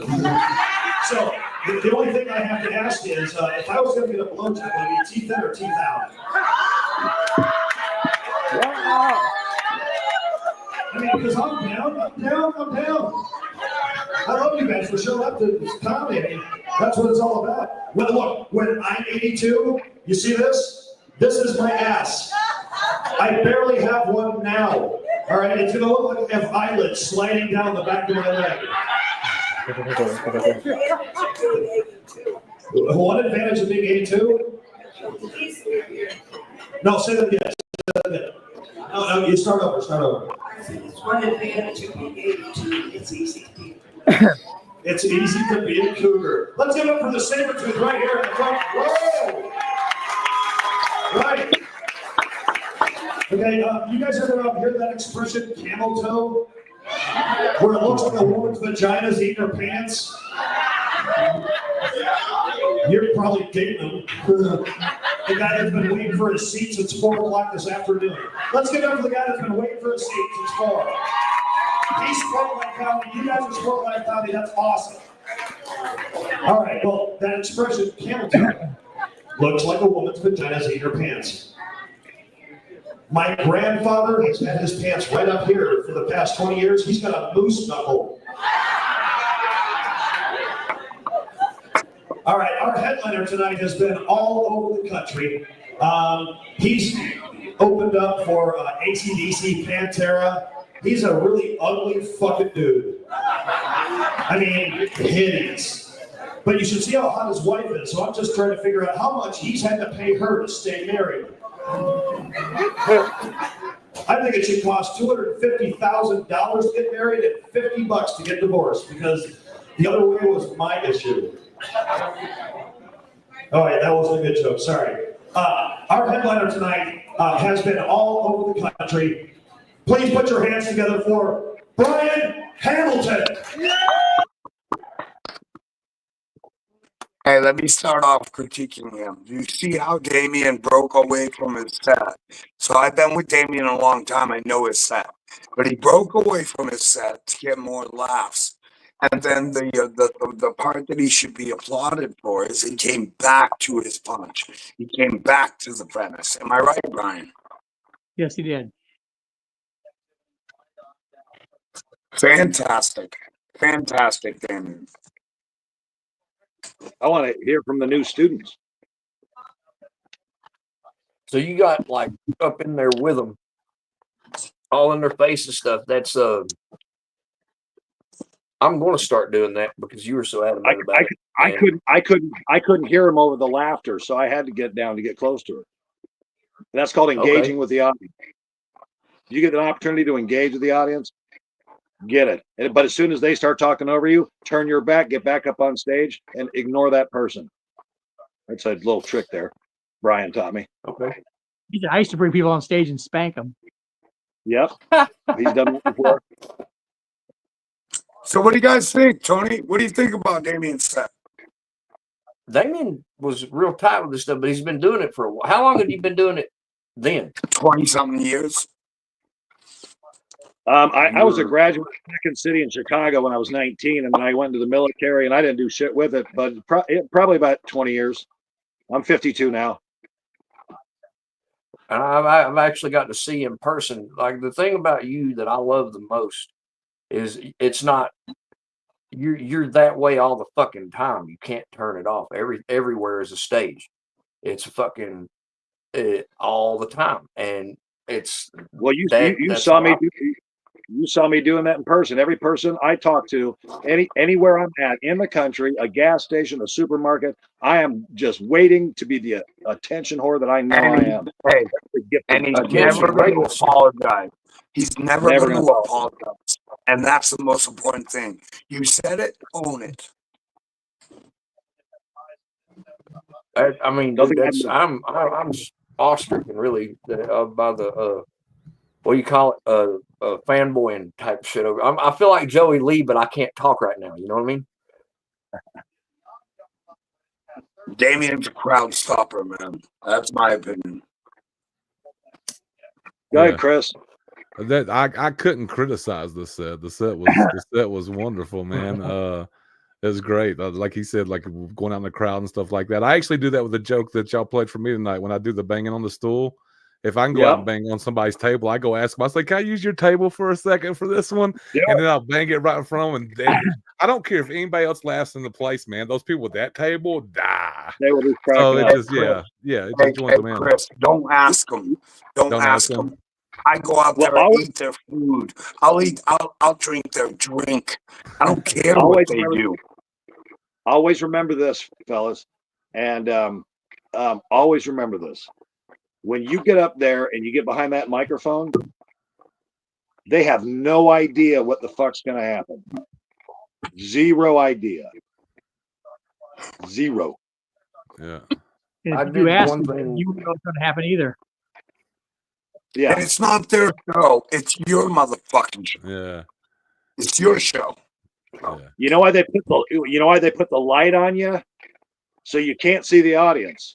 It's supposed to be blinding. Blinded by the light, wrapped up like a douche. I just used his joke. I'm gonna say I'm not a huge fan of when the stage light blinds me completely because I like to see the audience some, at least the front row. Let me see the front row. That's why I've always asked for the front row to be right next to me. Not only because I want to run down your table, and Damien and Brian will tell you this, I used to stand on stools, and Max Doyle from Florida would always say, he's a narcissistic. No, I want y'all looking at me when my closer comes on, when I'm doing my last bit. But I also want to do it right on your table. Yeah. And you don't have to do that. Brian never did that, but Brian would do cartwheels and he would reel you in a different way. Damien would wear a pink boa. So there's many ways. There's no wrong way to reel the crowd in. It's just how far you willing to go, man. How far you willing to go. Yeah, I feel a little bit like a deer in headlights still when I got a bright stage light though. Like I feel uncomfortable because then I gotta pretend I'm talking to somebody, or I gotta go purely off a voice. Like if somebody says something, I can zero in on them. But okay, here's a good one. Here's a good one if it's tall enough. If the lights are too bright, the lighting person will get the hint if you go just sit down on the stage and talk to the audience. Sit down right in front of them. Yeah, I've done that. Junior's good at doing that. Who else is going to critique Damien? Did we touch on everybody? Yeah. I think Chris has been gone. But I didn't have no critics. I couldn't criticize that. She was having technical difficulties. Yeah. Like well, I said, the reason why it's the Hamilton Academy. I opened for him that night, and I saw a comedian who broke his set, and his set was already solid, but he went crowd work. And that's what I saw. That's what I saw. And that's comedic genius to me. Oh, and by the way, I was just the host. Yeah, I could tell that. I was kind of surprised by that when you finished your set, and I realized you was the host of the show. Same. Well, but also all my shows, it had to be that class of comedian going up. Yeah. Okay. So someone who said they did it, and I hadn't seen it before, always made me cautious as a booker and a producer and a comedian. So when it did happen and you completely flopped, if at least if there was some material in there that could have been worked on and you got the time to sit down and I can show you how to tighten it up, or I'll give you Brian's phone number. And the other thing about this academy is that me, Brian, and Junior will be 100% accessible to you all the time, not just on Thursdays. You want to send us a message, you got a question, you want some contact information. I mean, I travel coast to coast to coast to coast. So, I'm the godfather. The boys will tell you, I'm the godfather of hell gigs. Very rarely do I have a big Yes, stage. you are. You in the Hell Gigger Hall of Fame. And Tony sent me a message with his set, and I watched it, and I was fantastic. I'm not always good about answering back, but I watched it. But again, I know my role. My role is stage presence, and you just watch something really tight. Yeah, it's really tight. That's how a comedian breaks away from his set, but comes back to his set. Damien still finished his set after he played with the crowd. And that's very hard to do, fellas. That's very hard to do. I still struggle with that. That's something I struggle with. Like when I start out with crowd work, and then I've got a couple little places where I have thought about some crowd work, but if it's completely random to me, sometimes I don't grasp it and pull it in. Yeah, I miss them sometimes. Well, that's hey, Molly, one more just to give them a perspective. And I don't know if I've sent it to you or not. I mean, if not, I can back out and let them keep talking. But I've got one that was probably about the same time in their career when I really, not that I hadn't done it like an open mic here or there, but when I decided that, no matter the consequences, if my family says I'm stupid, if I lose all my friends, if I become homeless, which all those things have happened, I was going to commit to it. And Molly, it's the one I was at. I can't even think of the name of the club. Figure I would. Sneezes. I'm really excited. You guys keep talking. You guys keep talking. I'll be right back. You guys keep talking. I'll be right back. All right, Molly, let me say this. I'm really excited because I've not heard my set critiqued. I'm not going to sit here and blow smoke up your ass. Me and Hamilton have done a lot of shows. I've worked with Pauly Shore, Bo Burnham, Carrot Top. Band's a good friend of mine. We toured all of Canada. I've been around this world. And that's why when I say I'm retired right now, I pick and choose my shows. I'm okay with it. But back in the day, if you were my opener, that meant you had to go get my fucking drink and shut your fucking mouth. And Damien used to tell me, and Brian all the time, don't do that. Don't treat these boys like that. And now here we are, 20 years removed, and I see you guys. You guys got the fire, and I see you, and I feel you, okay? So I actually want to be critiqued tonight. I do. I want Hamilton. I've never critiqued Brian Hamilton. He's my comedy inspiration. He's my dude. Dustin Diamond, our good friend, died on Brian Hamilton's couch. Brother, we've been through this a long motherfucking time. It's you guys' time right now. And if you take anything from this podcast, please understand that it's you guys' time now. It's you guys' time. It's not our time. If anything I can give it to you that helps your set, I hope it does. But I feel the fire that you guys have that I used to have. I'm proud of you, but it's a tough game you guys entered into. It's a tough fucking game, fellas. Yeah. I do that for if I'm an opening act for somebody, if they feel gracious enough to put me on their show and they're a headliner, I do all that stuff without being asked. If they need a drink, I'll go get their drink. If they need their merch, I'll go get their merch. When they're selling their merch, I'll take pictures for them. I try to, because they had me on their show, man. If they need help, like, why should I be there? And can I give you? But you guys are fluffers, okay? It sounds disrespectful, but that's what you are until it's your turn to shine. And we've all had our turn to shine. Damien's headline shows, Brian's headline shows, I've headline shows. You got to let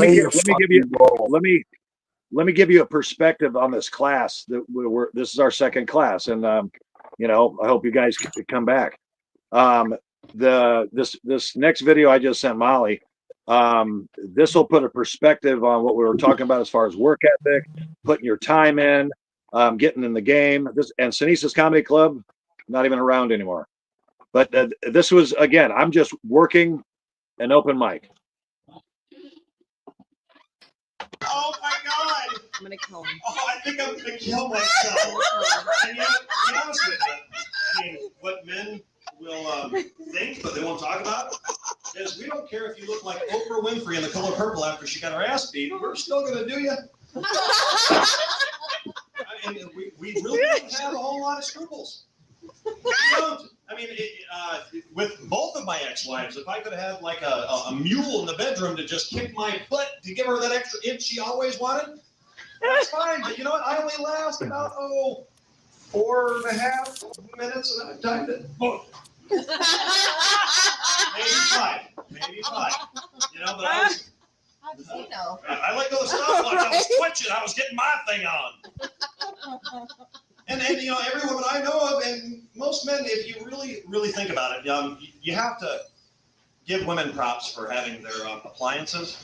When I say appliances, I'm about this big that every guy wants to have strapped to his leg to impress every girl that he knows that he can't.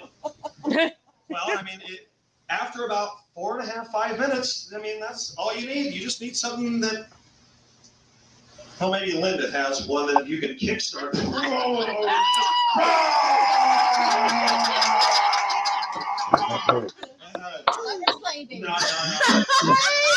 I appreciate over here about the sandwiches, because after about 5 minutes, we're done. We'll eat, and we'll sleep, and we'll hit the remote, but all you guys want is I'm not wrong. That's how it works. You're so wrong. I mean, as far as I'm concerned, at this point in my life, I'm 37 years old, 2 practice wives, multiple ex-girlfriends, because I'm a dick. Vouch for that. You know, no comment. Let's cheers. I just think that women are Yeah, vouch for that one. at this point in my life. Because, you know, Skittles commercial will tell you it takes the rainbow. I know. You know, I would take a little midget woman in a mohawk with piercings and everything else, and you know, I'd take that one that is on the A&E special. It's about 1,500 pounds. We're still going to get in there and do it as long as, you know, tell our friends that we did it. And that is the truth. I mean, all the hot ones, the hot girls that are out there, yeah, they don't talk to me. They actually called me Icky. Icky. Yeah, I mean, from the time I was a little kid, Damian Wade Seaman, my full name. I got little kids running around the playground going, Damian Wade and his Seaman. I got a glandular problem. Don't get this boy excited. Look like a mess. And it's true. Even in the Navy. When I was in the Navy, my rank and name was the same. I was Seaman. I mean, I got a full bird captain, and he made sure that when I got to the base, I was going to be the only one to answer the phone. Guys go out there detachments, and I'd get a phone call and be like, "Com Skyway Atlantic, Seaman speaking. This is Majesty. How the hell are you? You have nothing else better to do in your day but to call and ridicule me for the crap I've had to deal with my whole life? Oh my God, I wish I had a bigger penis. Something, I mean, something that was impressive. I looked like Greg Brady and Kramer had a baby. And if I shaved my head, it looked like Tom Hanks at the end of Philadelphia. You stole my joke right there. Oh my God, that guy's kind of cute over there. Nurse, you think he'd swab my crotch region with the sores that are all over it? But you know, I actually said. Anyone ever fart in an elevator and blame it on someone else? I did. Always. I really do believe that flatulence is a gift that God gave us. Thank you, Lord, for making the ability for us to fart. I just don't think that we deal with it correctly because women go, oh, that was just terrible. And guys go, yeah, that's right. No, seriously, come on. Rate it. Come on. That is what we do. I mean, guys are pigs. We are. Every single one of us. And anyone who says that they're not, they're frickin' lying. All right, guys, that's my time.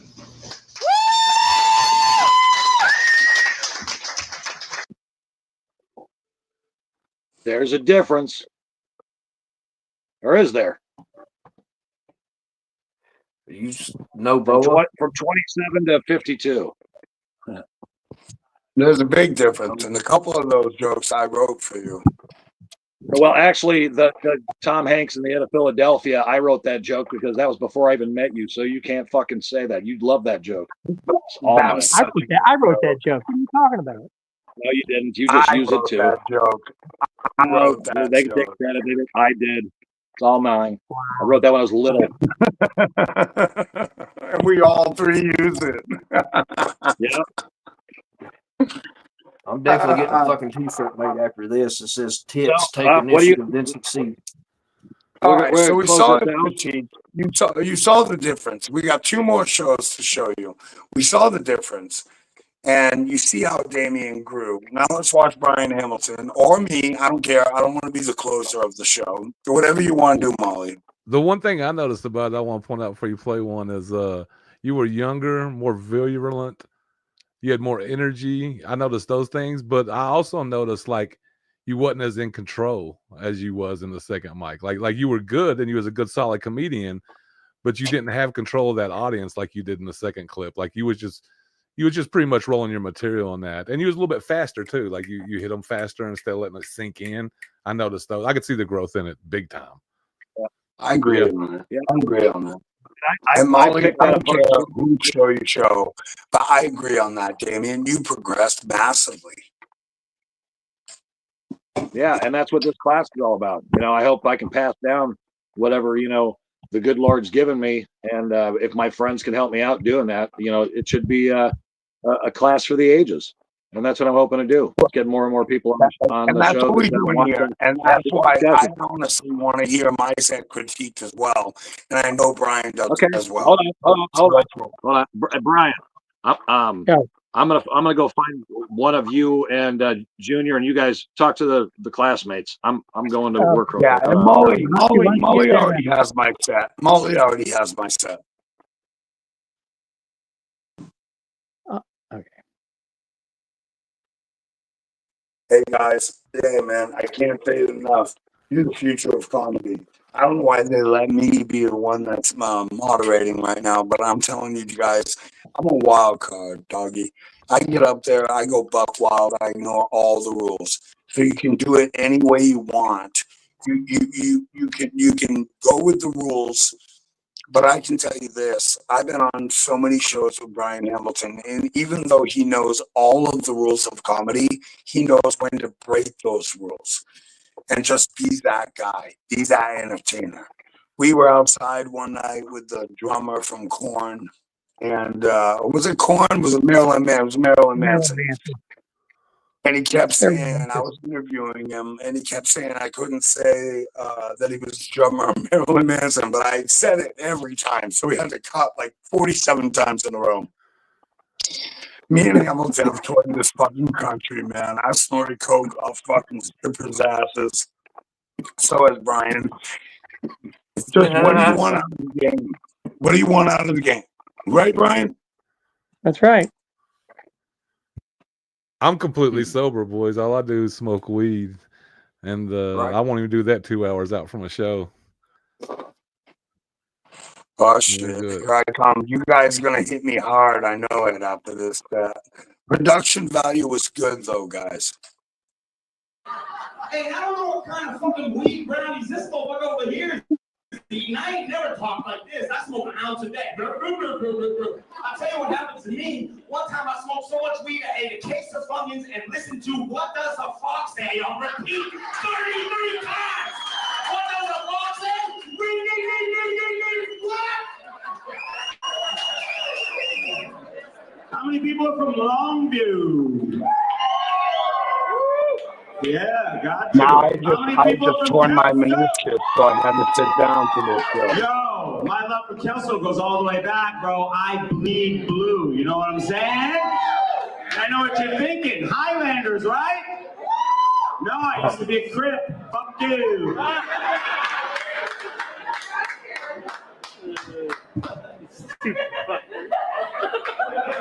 don't know if that's a gang sign or not. Let me ask you something. Let's get shit out right now, right out in the open. How many people in this room are going to try and tell me you've ever gotten out of the shower to pee? That's what I fucking thought. You'd be a goddamn liar if you said you did. But let me tell you something, man. It's okay to pee in the shower. It's politically correct. You can pee on your feet, you kill the athlete's foot, whatever. That shit don't matter. What you can't do, though, is fucking shit in the shower. Makes a god-awful mess, I'll tell you right now. Now, when you're in the tub, the goddamn thing reverses altogether. You cannot piss in the tub. You'll be marinating in your own fucking urine.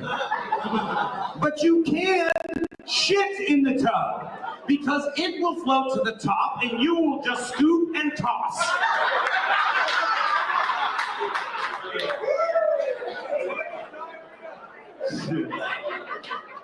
You guys got cable? Even if you stole it from your neighbor, I don't give a fuck. I ain't here to judge you. I lived in Vader. You ever watch Discovery Channel? Last week they had this thing on there that said that pigs orgasm for 30 minutes in length. I mean, none of the ones that I ever fucked here in Kelso, but some of them do.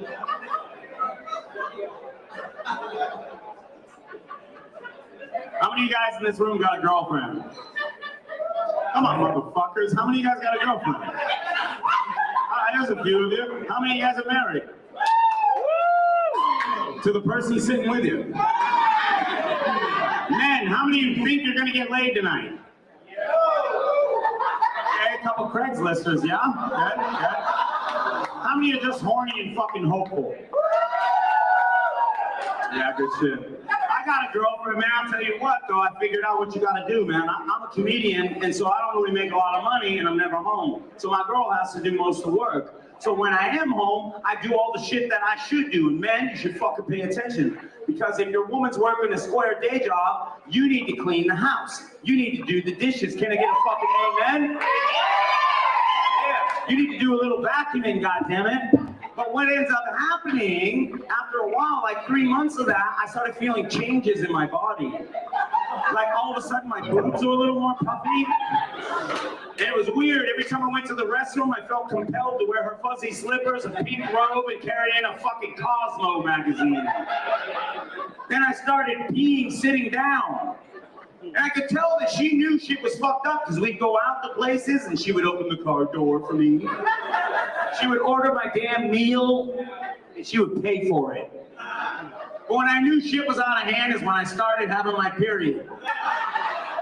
At the same time as her. Get me, boys. Get me. Get me. So you stayed pretty well engaged with the people, calling them out, ask some questions. It skipped through a lot, though. There sometimes it sounded like Bender in a suicide booth, but that's not your fault. That's something. No, they edited the shit out of that. They edited the shit out of that. But I appreciate that. Well, I liked it, dude. I'm learning things, and I've had the goose pimply skin the whole time I've been doing this. Good. I thought that's I seen part of that set before last week, but it's like you can tell you're more animated than you were there because it looks like you're running in your head, bro. Even though you're sitting, like you're still commanding the audience and stuff, and it looked like you want to be up and on the edge of the stage through the whole thing. So you can tell that you got that right there, and it's impressive for sitting down too, man. Sitting down's hard. I've only sat down a few times on stage, and I just had meniscus surgery. I just had meniscus surgery, so I couldn't get off that fucking stool. Yeah. I don't like to sit down. I wanted to so badly. Yeah, you could tell you was running in your head though. Oh, Chrissy's back. Yeah. Did you take care of your technical difficulties? Yeah, and I went ahead and got that other interview out of the way. Okay. Did you hear Junior's set? Or did you watch it last time? No, I No, neither. you didn't. Okay, that's all right. That's all right. Okay, I'm gonna criticize Junior's set. Okay. You guys ready? Yeah. Are you sure? Are you ready? Are you sure? These pants make my balls look fat? Yes. Drop the mic.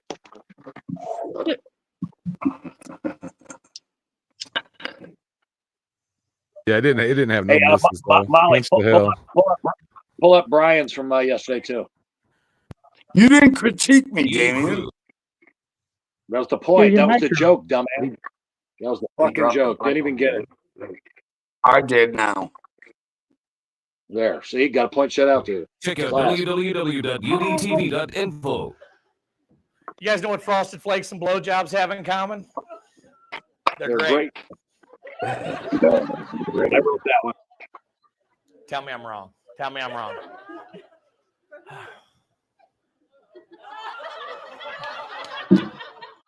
Whatever. You know, I tell you what, it's a beautiful country. God love you, sister. You're married how long? Right? 9 years? Whatever. All right. But I tell you what, the toughest thing that I found out is, by, having 3 kids is find the time to have sex. Because like late at night, you're too pooped to pop. But early in the morning when your dick's harder than Chinese arithmetic, you can't turn the skin back with a pair of needle nose pliers. And the same sweet lady you take to Bible study looks at you and goes, service me like a craftsman to a warranty, daddy. I'm like, quick, get up, get the door before they get up. She jumps up, gets the door. We start going at it like hamsters getting out of prison. Oh, right there when it feels good. 7-year-old. Mom and Daddy, I want a Pop-Tart in the Barney movie. Son of a bitch, quick, get the door. She jumps up, gets the door, gets the Pop-Tart, gets the Barney movie, comes back through, forgets to lock the fucking door. Daylight's breaking through. We're on top of the sheets. It's ugly. My 12-year-old at the time blows in. Boom.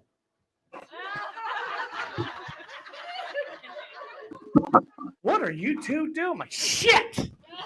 I said, I'm tickling your mother. He said, with your dick? I'm like, son of a bitch. He said, dick, he's 12. That's crazy shit. I tell you what, these kids got so much information. They got the computer, they got the internet, they got all this shit coming at them. I had to quit smoking pot. Not because it's too expensive or too hard to find. I had a 12-year-old blackmail my ass in my own home. Oh, there I was in the back bathroom trying to be sneaky. Forgot to lock the fucking door.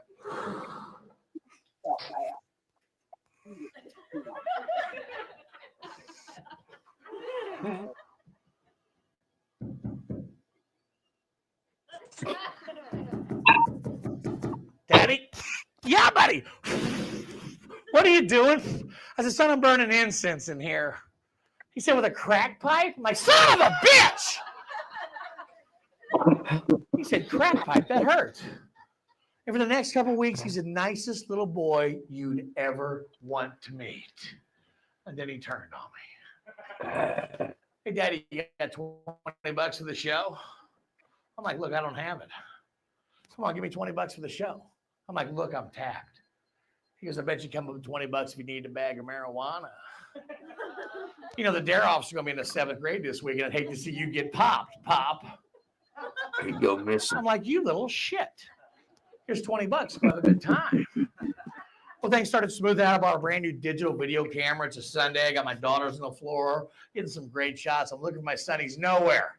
As I pan across the room, I see the bathroom light on, the door shut. He's becoming a teenager. I got a new video. I'm going over. Well, shame on him. He forgot to lock the door. I blow in, boom. He's having a private, intimate time with himself. Looked like an Amish woman hand churning butter. Just like, what are you doing? He says, I'm washing my hands. I said, with your dick, yeah! So I'm back in control. Feeling pretty good. Crazy stuff going on. About 2 weeks blows by. He comes through the door, got a shit-eating grin. He's like, what's up? I'm like, nothing. He goes, my buddies down the road got brand new motorcycles. I figured under the circumstances, you'd be the finance guy to buy me one. Black crazy shit. I'm like, that's pretty good. But you know what? It's got a brand new video here. It says, little man washes his hands. And I heard you had a new health and safety program with the 7th grade this week. Thought your buddies might want to know how you wash your hands. He looks up with these big eyes. He goes, Daddy, you know the penalty of possession of child pornography? Not Christmas. So I got him this Yamaha 125.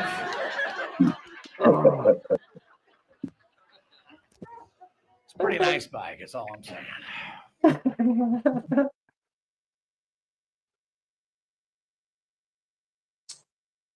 That was That's great. genius. That's comedic genius right there, boys. That's comedic genius. That was a whole journey. Journey. Like the possibility of Chris Hansen fucking blew my mind.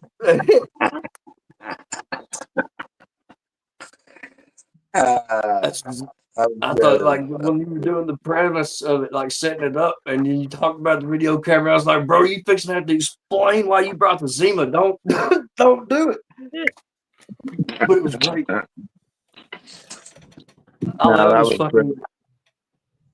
I'm so happy I got to see that shit, man. It's like the best birthday present ever. It ain't even my birthday. It was fucking. How much of that 8-ball did you do before you went on stage for that one, Brian? It's your motherfucking birthday, bitch. It's your motherfucking birthday. That was a great set, man. Just your animation and stuff, man. Great. The looks you make with your face, everything, man. It was yeah, top notch. Well, the nice thing is mannerisms make a difference, and every little look that you give, the lighting everywhere, every aspect of it to give you an advantage. That's what you got to do, because people think comedies. I mean, for starters, it's so one dimensional, but it's not. It's so many layers. It's like an onion. There's so many depths of it.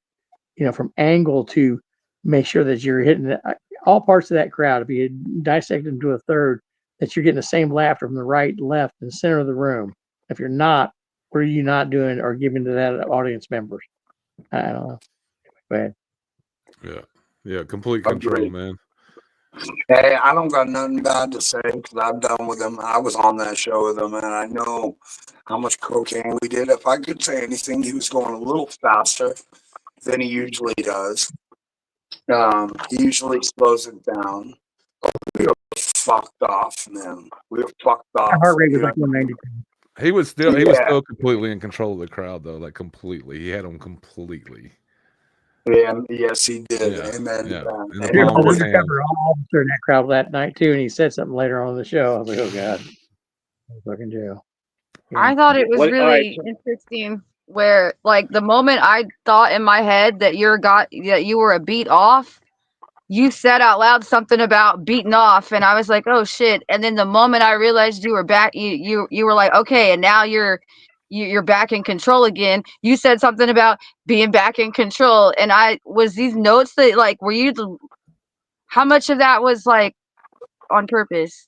I need to know. Like, that part at the end though, when you were doing that and you had got, like, was that a note you were making to yourself out loud and then made that into a joke, or was that all, like, I'm curious. That was just all part of it. That was just all part of it. You're right. There's so many layers. It's so beautiful. Yeah, well, that's it. When you, and the thing is that story is fucking.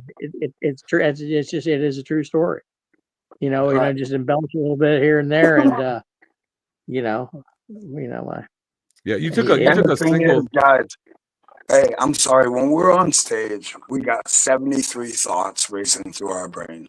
You know what I mean? And if you're able to accomplish those thoughts, and spit them out in a cadence that is good and it's solid. That's very tough. That's part of being a comedic genius, and that's what Brian Hamilton is so good about. Is that you there's so many things going through our brain while we're on stage. And the crowd will never understand, but it's not their job to understand. It's our job to understand. We're the professionals in the room, whether you're an open micer or not. They're trained sheep. And I've been saying that forever. The sheep are going to go where we tell them to. And Brian Hamilton led them. Now, if you're a cover singer and you're doing Brown Eyed Girl and you fuck up the words, we're all going to know it. But when you're a comedian, we don't know where you're going. You're leading us. And that's what is inspiring about a good comedian. Can I get an amen? Amen. Amen. That's it. One thing That's it. that I found, or you said that was a true story. That's I've exposed a lot about myself throughout because that's just the fucking only thing I've got left is laughter in life. I have to laugh at everything or I'll fucking die. Be fearless. Be fearless. Right. Be That's what I'm fucking saying. fearless. You guys have nothing has worked the crowd better really than real life trauma. And that's what people have told me. It's like it's not that whole what you say but how you say it type shit. We hate that happened to you, but the way you talk about it is fucking hilarious, and we can't help but laugh. Well, that saves my life, you know. It's relatable, right, Ryan? That's what I was It's going to Yeah, say. it Relatable. allows people to heal in its own special way. So, comedy is therapy, and laughter is the best medicine. Because it can allow you to build your thoughts, and let you know that you're a normal human being, except we're all flawed. But society will accept us. You have to accept yourself. Yeah, because if we all went and got a job at Office Max, we'd be fired in the first week. So hang on to your flaws. And I'm going through psychiatry right now and a bunch of shit.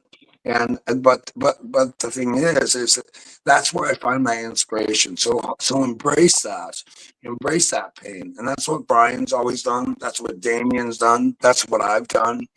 The one thing every comedian will tell you is we're broken. We're broken people, and that's what makes us so funny. We're bringing our pain to make them laugh. Write this word down. If you guys got taking notes, write this word down. It's called self-deprecation. Self-deprecation. Yep. That's the word. Not defecation. And yeah, not defecation. I mean, charge that's extra. just shitting yourself technically. Which Damien has done. But when you put yourself in a self-deprecating light, number one, it's exclusively yours, can't be taken away. Number two,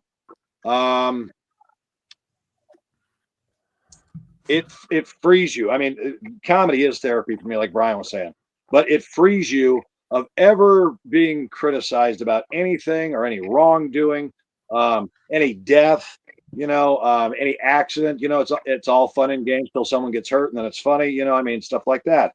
And if you're using self-deprecation, then you are starting to, or you are full in it, working on your work ethic, because that's what a comedian has. You are a unique individual. This is not a team sport, although they go up in groups a lot, but this is not a team sport. You want to be the best one in the room, the most prepared, the most professional, and so that no one can say you're not.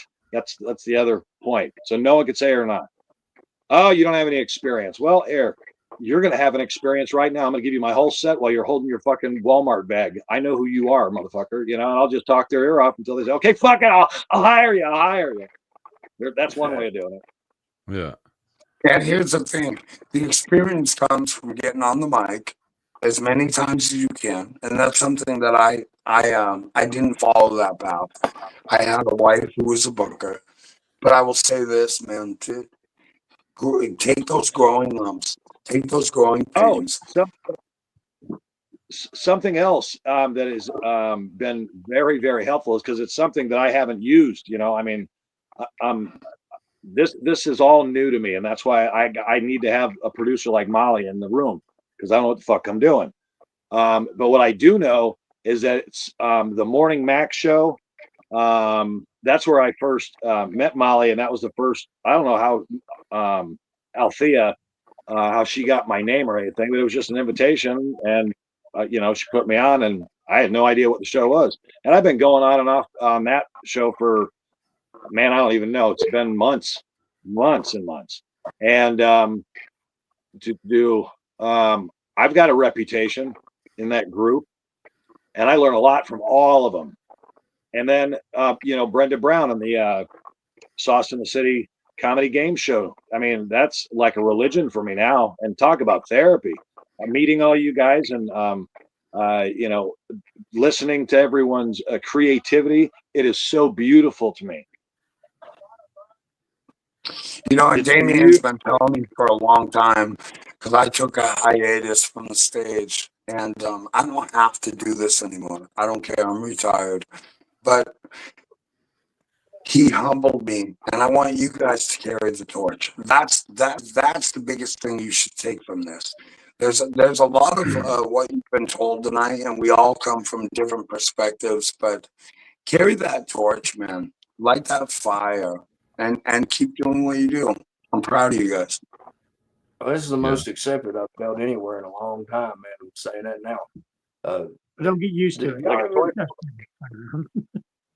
Bunch of misfits. You guys heard the embrace your.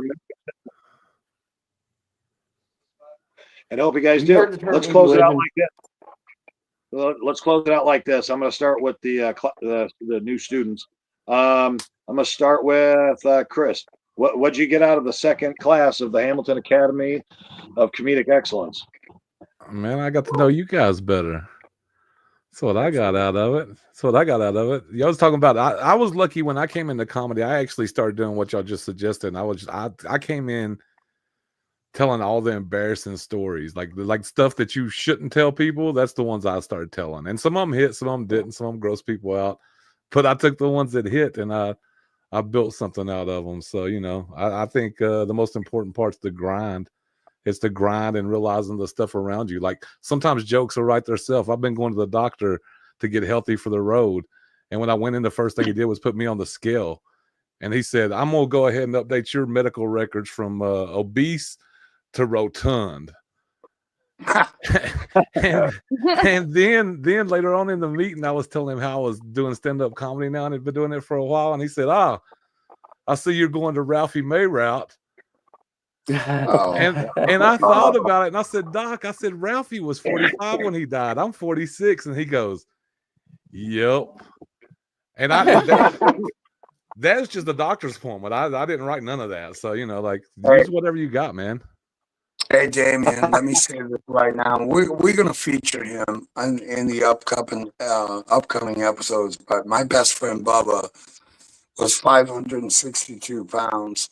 And I met him at Flower Grill in Florida. And he was just a big old man in overalls, but he had a comedic genius to him that was so simple and so wonderful. He would never cuss. He would never do anything. And me and him toured the country. And he was murdered 5 years ago. Okay? And so I say this to say this. Bubba had a niche. Damien, can I get an amen? Amen. He had and it was his niche. It wasn't my niche. But he opened for me. He never cussed one word in his life. You can watch every single thing about Bubba Williams on YouTube, and you're never going to see him cuss.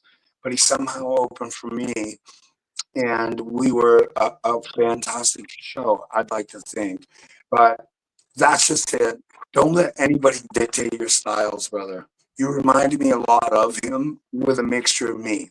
I like how you yell at the crowd. I like how you get that shit going. And I'm going to be quiet now and let my other guys close the show out. But I appreciate y'all, man. There's a lot of people who laid the tracks for you guys to even do comedy today. And we got to pay homage to them. Okay? Yeah. We got to pay homage to them. Yeah, I'm just taking notes from all of y'all, man. And every one of y'all need to go do some tours again, man, because I need some gigs. I need some gigs. All Get right. out on the road, boys. Why do you think they're farming the young people out? Fuck, that's too much work. Do Go the ahead. legwork. Hey, Bacon, what do you got? What'd you get from the class? I took a lot of notes. I shut up, let the laugh roll, like celebrate your pain and your flaws. Like I never like the reason I got into started comedy. It took a lot of convincing because I didn't realize my stories were my bits, and I'm just telling what happened. And everyone is like, this is hilarious. Like he was saying, like you gotta tell everybody about it. Like I can't wait to take everything and turn it in and make it my own. Like Who else is going to tell your story? Think about it. Who else is going to tell your story, Right. Chris? Amen. Amen. There's only Damon. one me, man. Ain't nobody can do me. I'm That's unique, right. just like everybody else. Well, we all think you're fabulous. Okay, good job, kid. All right. And here's the thing. Here's the thing, young lady. Here's the thing, young lady. We're all going through the same pain as you. So when you get up there and you tell us your story, it gives us a reprieve from our pain. Amen. Yeah. Second that. Yeah, you're a month in. All you should be doing is telling your crazy stories. Like this was wild, and then you'll figure out the punches and how to punch it up later. It'll come. It'll come from just performing it because you'll be like, oh, there's silence there. I don't like that silence. And sometimes silence is good though. Sometimes you like to leave it. It's sometimes it's different. Depends on the joke. You got to Remember the subject, right? Remember the subject of the class. It is very important to be that subject for the second class, and that is work ethic. And Tony, what do you think about the second class on work ethic? Well, the second class, I missed the first one. The second class on work ethic was pretty good. I learned a lot of it ahead of time before now because I had you for fucking 3 days straight. And there was a lot that I got from you there, man. Everywhere's a stage. Everyone's a contact point. Talk to everyone. Tell them all about yourself. I mean, that is the premise of my comedy. Is like my life. You said tell your story. Some people can't handle that, but that's not my problem. That Exactly. and that's how indie legend. I was called that once. All right, and I thought that was a really good thing. That made me feel great because I started doing comedy. This happened right then. These people made a podcast. They mentioned my name and they said that I would be an indie legend. 3 years later, I get to talk to these same people and they told me what the indie legend was. Is somebody in their minds that just didn't quite make it. And we had a conversation after that about that. And they said I come a long way from where I was when I started. But if I look back at it, and I don't ever say that I'm good at anything, ever, really. But if I look back at it, I say that I topped them every time. Amen. Good. That should be your mentality, by the way. That should always be your mentality that when you get up there, you own that microphone for that period of time. What do you think, Brian? What did you get from? Hey, Brian, let me say this real quick because this was very important from Mark Skippy Price. Remember every person that you pass on the way up because you're going to see them on the way down. This game is about There you humble. go. There you And go. now it'll be cool. Brian, what you going to say? What you got, Brian? Well, I'd say that Was it a good class? You like the and students? recapping work ethic would be your consistency, your commitment to the game, and overall, I see comedy as an art and a very, very unique art that is hard to master. And when you focus and you become a student of comedy, you will flourish in ways that you'll even see it above it. People that you perform with that are good, because you'll surpass those people as well. And by uh, Chris has done with writing notes down, those notes are very imperative. Knowing what you know and elaborating on it and being consistent, taking every single gig that you have, that's a work ethic. You don't go, oh, I'm not going to go up tonight, and you had an opportunity. Shame on you. That might have been the extra fucking edge you might have had to get on the Tonight Show or Letterman, or it depends on what you want as a comic too. And the thing is you have to realize that you're trying to survive in a profession that there's no real hard set rules to making it there. Because like this, we didn't have this kind of structure. We had 3 people to be able to give us direction for 2.5 hours. at a whim. We had to, looking back before internet. And the thing is you have a new time here, and I don't think that a lot of people think that heady and deep. Look at your premises, go edgy, go to different things, unique experiences, but you got to go unique enough that other people have that experience. Keep doing it. Be true to yourself. Plug into the right people. Don't be the fucking, funniest comic in the group. Be the weakest comic in the group. And then when you find out that you're becoming stronger, find stronger comedians. Not that you're going to alienate those people, but I'm talking about for your own growth, because you have to give yourself an edge, and that's going to be your diploma. That's going to be your scholarship, if you will. But unless you give it to yourself, you're only big enough to what you're willing to take, but you can't hurt other people on the way up. I don't know. I just want to let everybody know that you guys got access to me. If you want to call me at 3:00 in the morning, I don't care. If you come into my comedy family and you got a question, I'm here for you. And that goes for both of you guys. And me, Brian, and Junior, we will always have that available to the students, 24 hours a day, 7 days a week. You guys need something, just give us a call. You need someone to talk to, is something bad that's going on in your life. I guarantee you call us, and we're gonna, not try and one up you, but we'll try and get you to laugh that life is what it is, And if I call you, it's gonna be about money. We're here to watch you shine. We're here to watch you shine. Absolutely. All right, you guys, let's wrap it up. Dedicated and committed. Let's wrap it up, Molly. If you want to see you guys in the green room for a second, I'm not going to stay on too much longer. But Molly, how about the Humpty dance one more time? Yeah. Be good, guys. Be good. Be good. Be good. Bring it up. Bring it up. Do the dance. Oh yeah, I'm too quiet for that, but I'll try. Anything, tap a foot. All right, stop what you're doing, because I'm about to ruin the image and the style that you're used to. I look funny, but yo, I'm making money, see? So yo, world, I hope you're ready for me. Now gather round. I'm the new fool in town, and my sound's laid down by the underground. I drink a bottle of Hennessy you got on your shelf, so just let me introduce myself. My name is Humpty, pronounced with the umpty. Yo, ladies, oh, how I like to funk thee. And all the rappers in the top 10, please allow me to bump thee. I'm stepping tall, y'all, and just like Humpty Dumpty, you're gonna fall when the stereos pump me. I like to rhyme, I like my beats funky, I'm spunky. I like my oatmeal lumpy, I'm sick with this. Straight gangster Mac. But sometimes I get ridiculous. I'll eat up all your crackers and your licorice. Oh, yo, fat girl, come here. Are you ticklish? Yeah, I called you fat. Look at me, I'm skinny. It never stopped me from getting busy. I'm a freak. I like the girls with the boom. I once got busy in a bathroom. I'm crazy. Allow me to amaze thee. They say I'm ugly, but it just don't faze me. I'm still getting in the and I even got my own dance. The Humpty dance is your chance to do the hump. Come on. Do the Humpty Hump, come on and do the Humpty Hump. Check me out, y'all, I do the Humpty Hump. Just watch me do the Humpty Hump. Yeah, do you know what I'm doing the Humpty Hump?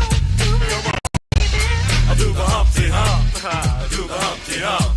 People say, yo, Humpty, you're really funny looking. That's alright, cause I get things cooking. You stare, you glare, you constantly try to compare me, but you can't get near me. I'm giving more C, and on the floor B, all the girls, they adore me. Oh yes, ladies, I'm really being sincere, cause in the I'm a Humpty nose will tickle you. My nose is big. I'm not ashamed. Big like a pickle. I'm still getting paid. I get by the ladies. You know I'm in charge. Both how I'm living and my nose is large. I get stupid. I shoot an arrow like Cupid. I use a word that don't mean nothing. Like Luke did. I sang on Do What You Like. And if you missed it, I'm the one who said just grab them in the biscuits. Also told you that I like to bite. Well, yeah, I guess it's obvious. I also like to write. All you had to do was give Humpty a chance. And now I'm gonna do